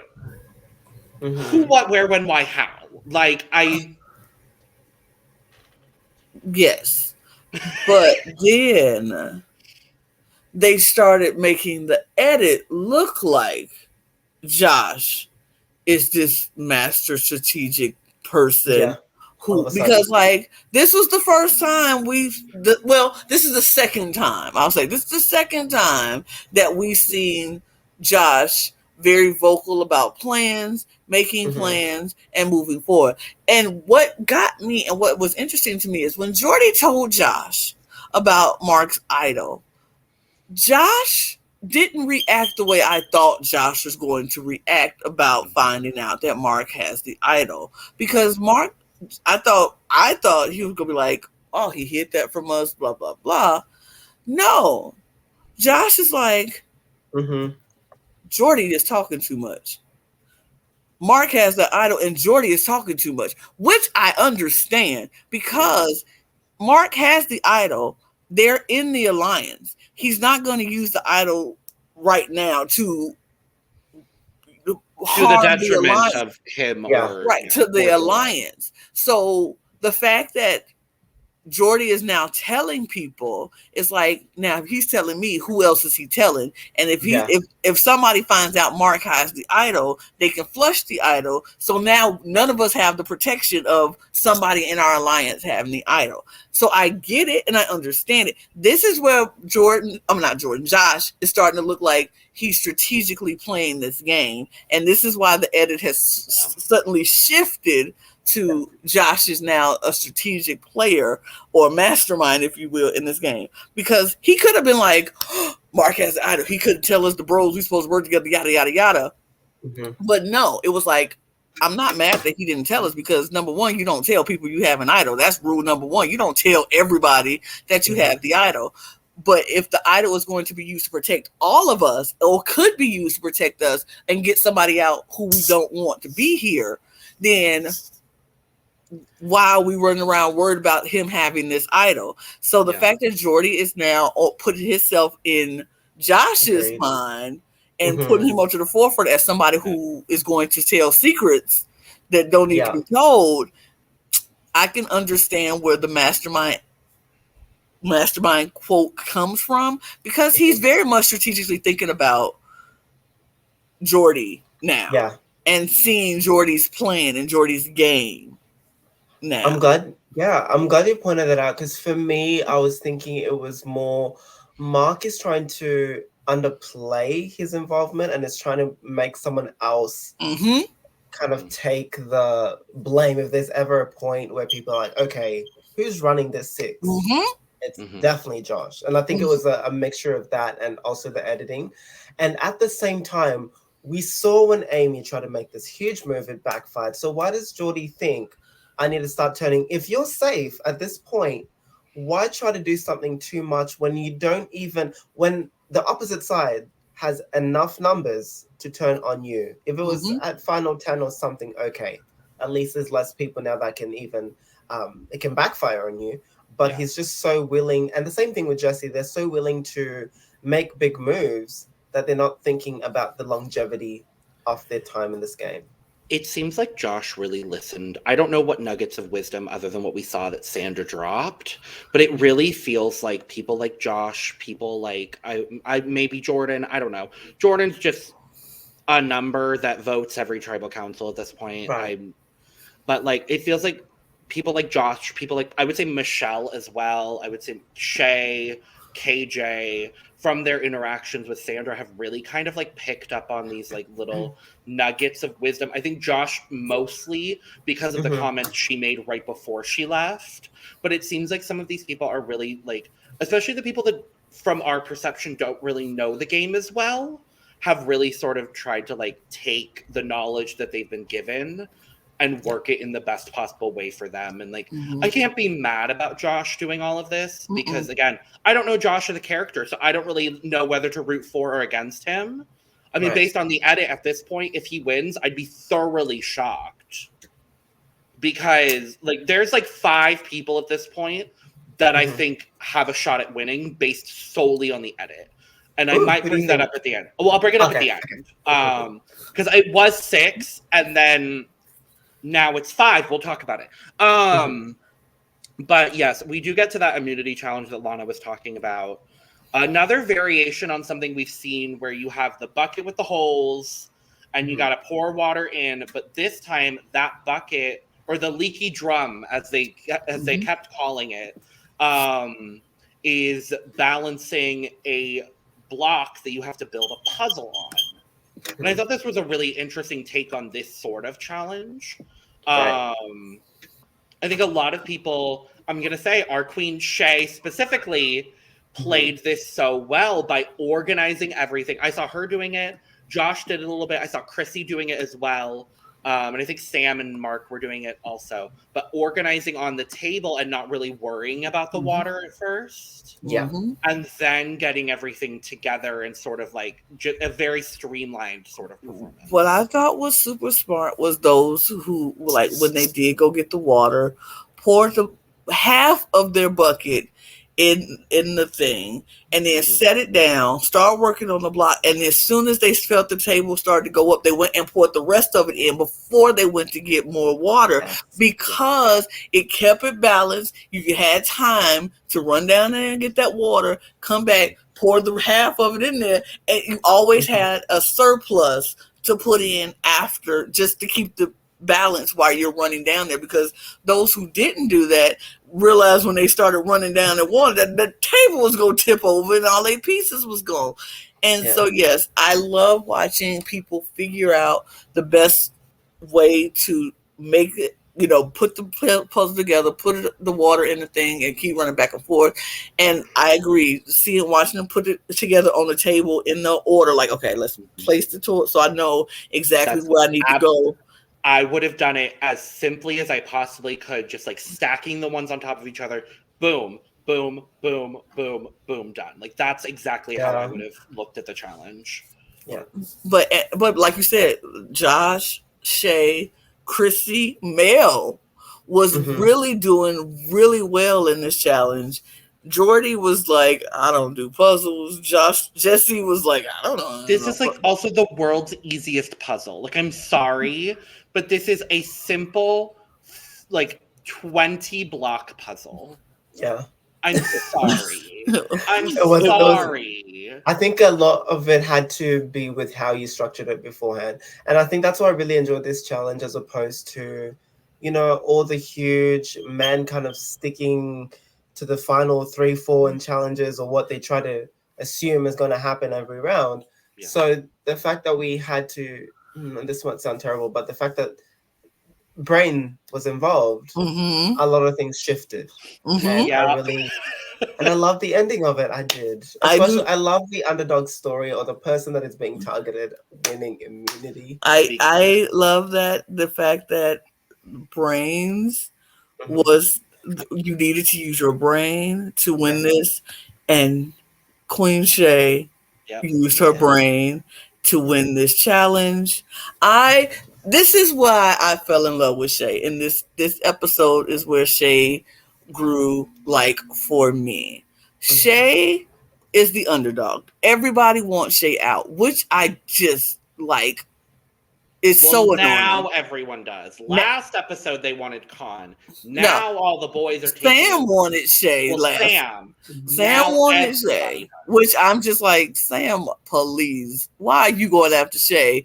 But okay. But then in this episode, me and Sam had a little falling out because Sam makes some comments that I'm like, we'll talk about. We will. But like, so Shay being the target for everybody now, boys included, because when it was amazing. It was amazing to watch Shay win this. I was so happy. It was so good watching it because we knew that they still wanted Shay gone. Yeah. But going back to camp after post immunity was hilarious because the first thing Sam was like, see, I told you. I told you. I told y'all we need to get rid of Shay last week because now she beast in competitions and we can't get rid of her. And I'm like, no, you can't. You can't get rid of Shay. She's still here, period. Whatever. Period. So they're all upset because now they're like, now what are we going to do because we can't get rid of Shay? And the boys go get in the water like they do, and they're going to have their men's meeting. And their men's meeting and the boys' meeting was like, what we're doing. What are we going to do, fellas? Well, I think we're going to just split the votes between Michelle and Mel because they're the biggest targets in the game. The sneakiest players. And they're the biggest targets. And Josh decides to say they're so sneaky, and if we just keep letting them go by, they're going to turn on us. And so we can't let them float by. They're the floaters. We can't let them do that. So he's not wrong. No. But the delivery of this whole thing was just very icky. No. Yeah. I mean, you don't want to let players just keep coasting by. Because in the end, they could get you. They could. But I didn't like how he was just putting it out there, like making a false narrative that they're being sneaky when they're really not being sneaky at all. They're just not loud and abrasive like you. And the thing is, at this point, and I know we had Khan leave the episode before, but if I'm Sam at this point, I know that there's 6, or you've got the 4 boys that are really, really strong. Obviously, you've got Mark, and they've somehow got Juicy Dave, who is with them, but isn't. So that's already 6 without you. So if I was Sam, I would want to join with the other girls because it seems like the targets have just been women. Khan wins the 60,000. All of a sudden, here's a target. But pretty much it was never an issue. Right. So why don't you go work with the women? I'm sure Mark would even work with her if he is willing to listen. But that would keep you both in the middle and you'll be able to navigate between the 2 groups. And at least think about your own game. Because it seems like everything that you're willing to do obviously didn't happen last week. And you were right about it, Sam. And now you have to try and think, what's the next best thing that I can do to ensure that I am thinking about my game and not just the 4 boys who will willingly cut the people that, because there's only you and Mark that have played this game twice. That's going to be something that I'm sure they're going to bring up at one point. Same thing happened with Sandra. She's won the game. So why don't you make a move now when you can? Sam just is very confusing to me because Sam was like, I don't like these boys just telling me what to do and just expecting me to fall in line. I don't like it. This is just not right. I was right about Shay. We should have got rid of Shay. And I want Shay, now we can't get rid of Shay. And I was right, blah, blah, blah. But then when the votes, well, not the votes, when they start talking about who the targets are and what they're going to do, when you find out the votes are going to split between Michelle and Mel, and Mel comes to you with a perfect plan, valid arguments, valid everything. Like, I'm looking for the holes in Michelle's plan, and I'm finding none. It was literally solid. And you sit there and say, I don't know. If I go against the 6, the backlash is going to be very hard. Now, Michelle's, for content, Mel's plan was to go after Josh. It felt like Josh was somebody who was running it, because Josh literally walked up to Michelle, to Michelle, and was like, the votes are going to be split between you and Mel. I mean, there's no point of hiding it. Like, the arrogance and the cockiness of this man was I was gagging. Imagine the backfiring. How good. Well, the biggest thing that upset me was Sam looking at this group of women, and Mel is presenting this plan, and Michelle is backing her up, and it seems like KJ's on board, and it even looks like Shay's on board, and Sam's like, well, why don't you just go talk to everyone? I'm like, nope. I knew then that it wasn't going to be, it wasn't going to happen. Because I was just like, which twin is going home? Like, genuinely, that's where I was at. I was like, I will say, I do think a part of it, and I could be wrong, just trying to read Chrissy. Chrissy seems like she wasn't 100%. She wasn't either. They would need her to go with them. The other person, I guess, would have to be Juicy Dave. But and Dave wasn't going to do it because Dave feels he's a part of them. But he's not. He's not. I'm just trying to think, because at this point, it would have been 12 votes. Yep, 6. And if the girls, I'm thinking, don't even include Chrissy and Dave at this point. If it's a group of Mel, Michelle, KJ, Shay, and Sam, that's a 5 with 7 other votes. And if we already know that the vote is getting split between Mel and Michelle, we could have seen a 5-4-3 where Josh goes home. But Sam just couldn't commit because she didn't know about the trustworthiness of these women. Obviously, because she hasn't worked with them very closely. Right. Because she's been trying to get most of them out of the game for as long as she was playing on her respective tribe. And so it all just ends up being this like complete disaster. I'm going into tribal like, okay, which twin is going home? But like even before then, you, Sam, are making comments like, I don't want these boys to just tell me what to do. I don't want to see a woman go like this. I don't want to be just sitting and waiting for the boys to decide it's time for us to go. I don't want to do this and da-da-da-da-da. But I'm like, if you don't want to do this and you, like, if you see something happening, you know what's happening, you acknowledge that it's happening, but then you do nothing about it, makes you even worse than the people who are doing it. You can't sit back and be complacent and watch something go down when you acknowledge just a problem. That's in anything. That's in life. Like, you see the problem. You know it's a problem. You acknowledge it's a problem. You even go as far as saying you don't like the problem, but then you don't try to fix the problem. Then you're the problem. Then you are the problem. I'm sorry, Sam, you can't have it both ways. You can't be pro women and all about girl power, but then yet you sit there and be like, but you let the boys tell you what to do because you're scared of the backlash. Why are you playing this game if you're scared of the people in the game? It has to come to a point where you have to take your own game in your own hands and make your own moves for yourself. I don't care if it's your husband or your mama playing with you. You have to play for you. Because guess what? Only one of y'all go win. Yeah. Only one of y'all are going to be. Did you not learn anything from Nina voting out her own mother? Like, did you not learn anything from that? I was about to say, Nina voted out her mama. KJ voted out her sister. You have to do this in order to get to where you need to go in this game. And you sitting there being scared of what Mark is going to say is not going to get you far. Because as I can promise you and guarantee, as soon, if y'all make it to the 6 together all strong, you're the first one to go.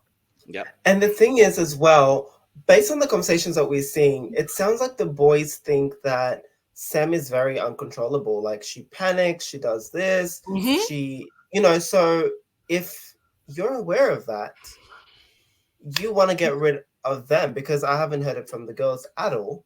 And those are people that are going to cut you first. They're never going to cut Mark before they cut you. Jesse, number one, made the comment, I just have to calm her down sometimes because she gets very panicky and very, so I have to that is going to become an issue for those boys. They are not going to want to have to calm you down, and because you're panicky. So in order for you to play your own game, you got to start breaking up some of that.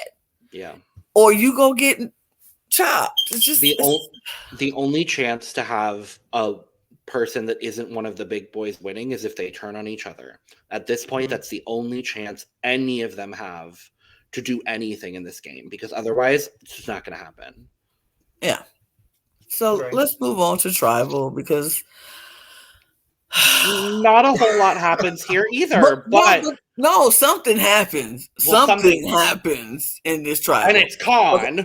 No, Khan looking great. It's not Khan looking great. Khan looked great, but this is not what I was talking about. Okay, fine, Lana. I just wanted to bring it up. Khan looked amazing. His skin was glowing. His outfit was popping. Khan walked in there looking like a model. Khan also said that this was like an attire that he's had for so long, and it couldn't fit him for a few years. So he was waiting to go on Survivor. Yeah, I love that. I love that for him. And he's got 60,000 with. He was living the dream. Period. Yeah, Khan was living his best life the king. That's the king of the jury. That is like, the king of the jury. Exactly. Oh, most definitely. But yeah, Khan definitely looked amazing. But something happens. Something did happen at jury. So jury starts. Jonathan is talking and asking questions about the dynamic of the merged tribe now, and who is in charge, who's running things, and everybody's like, So he asked about the boys' dynamic, and Josh is just like, I mean, there's no denying it.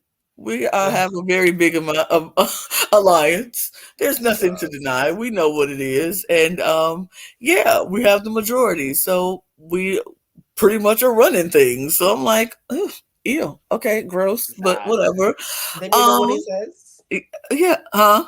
What does he say? And then you know what he says? He says, Sandra told us that we have to stick together because the underdogs can work together. I'm like, why aren't the underdogs being the one kind of listening to this? God damn it, Sandra!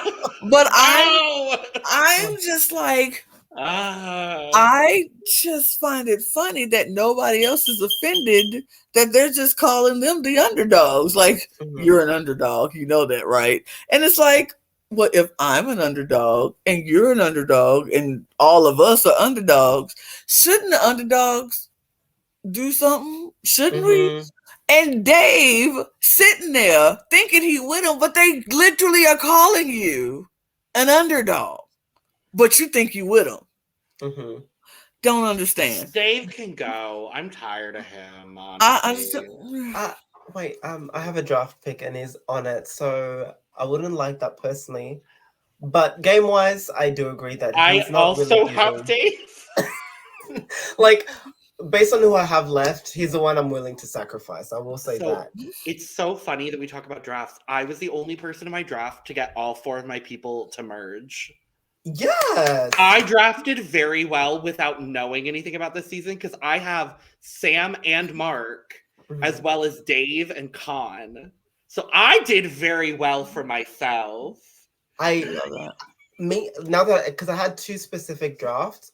One of them, because we have a draft. Obviously, there's 24 players. I had all 6 of mine make merge. So it was Shay, Mark, Josh, Mel, what have I forgotten? Juicy Dave, and who was the 6th? Somebody else. But then the other one I lost, Amy. But it's, it is what it is. But yeah, so they go on and they're talking, and he's like, "Yeah, we got this huge alliance and we're doing it, blah blah blah."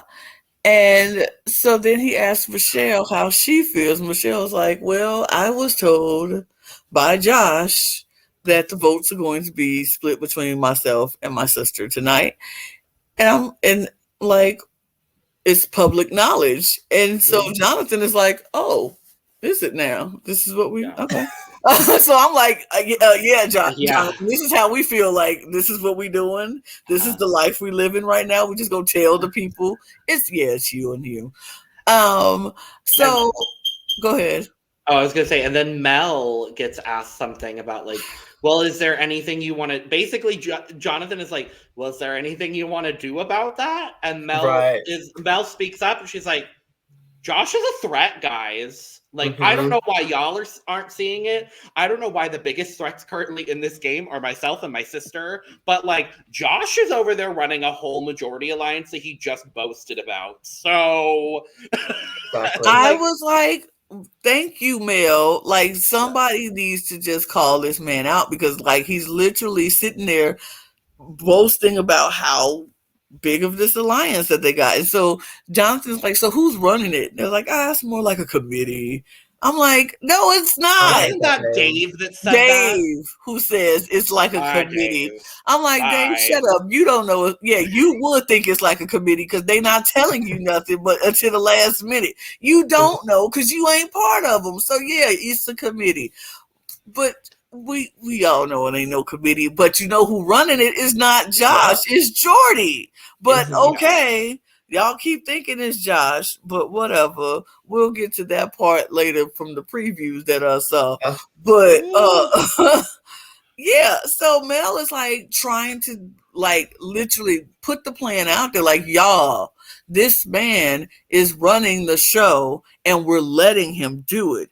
If it's time to make a move, this is now the time because we won't have this opportunity again if we just keep sitting on our rumps and not doing nothing. And I'm looking and I'm like, Shay looked like she's like, yeah. And KJ looked like, yeah. And Sam was looking like, maybe, I don't know. It could be. And so I'm like hoping and I'm wishing and I'm praying that people will listen to what Mel is trying to say, because she is literally telling you people, wake up, stop sleeping on the fact that these boys are going to pick us off one by one if we let them. And they're sitting there letting them. And so I'm like, tell them, Mel, give them the business. Come on, Mel, fight for your life. And Josh is like, I get you scrambling and everything, but I mean, I'm like, Mel is clearly a man that has had every single thing in his life handed to him, and he's never had to face any adversity whatsoever. Nobody's sorry if he has. Nobody's ever told that man no before. I can tell you that. Ain't nobody told that man no. He a good looking man because facts are facts. The man looks truly that. Yeah. The facts are facts. That man is gorgeous. Who would we take out of the boys alliance? Who's our pick out of the boys alliance? Who I would what? What's our pick for what? Because what you asking me? Who's the hottest? Oh, Josh. I disagree. Definitely. I disagree. What are we gonna say, Juicy Day? Absolutely. No, mine is I killed Derrick. Sorry, y'all. I killed Derrick. No, mine is Jordan. Jordan is hot too. See, but I'm torn. Yeah. One or both? Why do we? Mine? No, Ben. Because there's just something about Ben and Shay that I forgot Ben though. See, I'm thinking it now. I'm yeah, there. You know who else was really what? hot? Jay. Jay was really hot. Remember him? Jay was okay. But no, if it was all the boys, then it's definitely Ben. Ben was the hottest out of all the boys. I think Khan's really attractive too. I will say, I think Khan's really attractive. Khan is not attractive to me. Yeah, I'm about to say Khan is good, cute. Like Khan is for me as a woman, and seeing how Khan is very like gorgeous. Like Khan is stunning, but not in the way I want to get with Khan. Like being to somebody, I'm like, yeah. Ooh, Ben and Josh. They are somebody. I'm just trying to delay the conversation because I don't want to talk about who got voted out. Yeah, I get it. Thank you. We needed Jordy was my draft pick. See, he's very forgettable. Good. He's Jordy, yeah. But yeah, so yeah. But back to the foolishness of it all. They vote, and as soon as I saw it was a split vote between Jordy and Josh, I was like, "Fuck!" I was like, which one's going home?" Like, they screwed it. I was like, they screwed that up. But then the vote happened, and Mel was the 11th person voted out, unfortunately. And I was just looking at every woman sitting there, and I was like, "You all are cowards. All of you are cowards." And that includes Queen Shay, who I love. She is a coward. Yep. KJ is a coward. Sam is a coward. They're all scared of these boys. And Chrissy, don't forget Chrissy. Chrissy is a coward. And honestly, I just think that it's Chrissy and KJ seems too hesitant for the move to be made. I don't know if that's certain, but I feel like had they been more on board with it, maybe it could have happened. I think Chrissy was the major kingpin in my because Chrissy literally was game. like, Chrissy literally was like, "I'm not saying yes, I'm not saying no, I just don't know." And I was like, "Baby, you can't have these non-committal answers at this point in time. When a move like this has to be made, it has to be 100% in or 100% out." And that yes or no. It was just gross to me, but all those women are cowards, and they just set themselves up to just be picked off, and they are not going to have any choice except to win immunity and they can say they sell for a week, but they're going to get picked off one by one. Yeah. Preview though. The preview though. We see Jesse and Jordy deciding they might have to buck up against Josh and Jordan, apparently, or the boys. The Battle of the Jays. And I was like, is that what we're doing? We're finna buck up against each other because finally we realize all of the big boys can't go to the end together. I don't know if this is. I feel like Jordy and Jesse are just bored. With, like you said, they're bored with the Big Boy Alliance. They're bored with it being so comfortable, and they came to play. They want to be legends. They have the legend mentality in their minds, and they know in order to be a legend in Survivor, you have to make moves that people are going to remember and people are going to talk about. And so I think they are really just bored. Like you said, they're bored with the men, and they want to make some moves that's going to make them legendary. So they go buck up against the boys, and I wonder what's going to happen. I wonder if, I'm sure people already know who watched the rest of it. I'm still catching up, so no spoilers, please.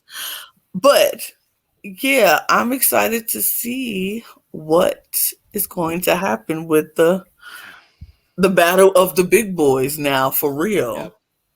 Agreed. And I feel, given the two groups are after each other, I kind of get why Sam and Mark feel confident, because for them, they can play the middle between the two groups. And if they do all make it to final six, they're definitely going to get rid of those two, unless they kind of work out that relationship and figure out, hey, there's two people that have played this game before. That's maybe a reason to keep them and take them to the end. or maybe that's a reason not to take them to the end. So, but even in the previews, we still see Mark and Sam dynamic, like still not agreeing on where they want to fall. Because I feel apparently Mark wants to get rid of Jesse, and Sam is like, "Are you crazy? Not it's Jesse, like the only ally I have left." Right? I already got rid of Cobb for you. Why are you making me get rid of Jesse?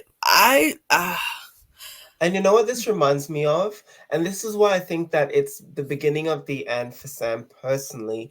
It reminds me of, I don't want to make any spoilers, but the last season of Survivor, there was a player that was in a very strong duo. If y'all know, y'all know.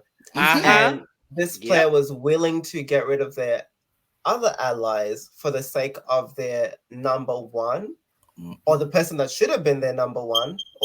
For me, I was like, this person shouldn't be your number one, but that's how And it backfired because after they'd lost all these allies, they had people that definitely wanted them out. And that's something that Sam is setting herself up for. If she's willing to get rid of Khan, and if she does potentially want to get rid of someone like Jesse, or even someone like Chrissy, or people that are definitely close to her, ain't no way. I didn't even think about it like that, because I know exactly who you're talking about, and it's it's that position again. Yeah. So I don't know, but at least we're finally back on track with Australian Survivor, because it's been a minute. We're back on track. We had to bring Derrick in. Derrick got us back on track. But and I am going to get myself together and watch week 6, because we have to do this again on Saturday, right? I think we're recording again in a few days. So we're going to get whenever it is. When I think it's Saturday, and so we're going to be very much back on track and very much back into Survivor Australia, and have everything in order so you all can have the content on earlier than this. We'll have a reliable schedule for the last 3 weeks of the season. Yes, promise. Because it has been anything but consistent. But what has been consistent is how much I've loved having Derrick on. Derrick, thank you so much. Well, thank you so much for having me, and I definitely enjoyed this. And we will have you back for, of course, for all of our weeks of Survivor, especially our finale. We definitely want you here for our finale of Survivor, because when Shay wins, when Shay wins, period. Because this is the Shan Stan account right here. I don't know. I'm so happy how full circle you've come with Shay, Lana. It makes me so happy, because I was kind of a Shay defender at first. I just needed to like at the beginning, like y'all can't deny at the beginning Shay was shaky. Shay was a mess at the beginning. She was shaky, and I was like, I don't know if this. I liked her, and I'm like, she can become like she's a great asset to the tribe. She's great at competition. She's going to be amazing in these things. I liked her, but I was like, I don't know how reliable she is, and I don't know if she do, but she has proven like just more and more every week. And I honestly believe it was the best thing in the world for Ben to go and not make it merge with Shay, because I think Ben with Shay would have weakened Shay.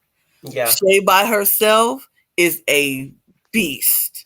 And she got that fire that's lit, because she knows where she falls with these people. So Shay got a fire under her butt that if she feel like she can win a challenge, she is going to win it. Yeah. And I'm here for that. I can't wait. She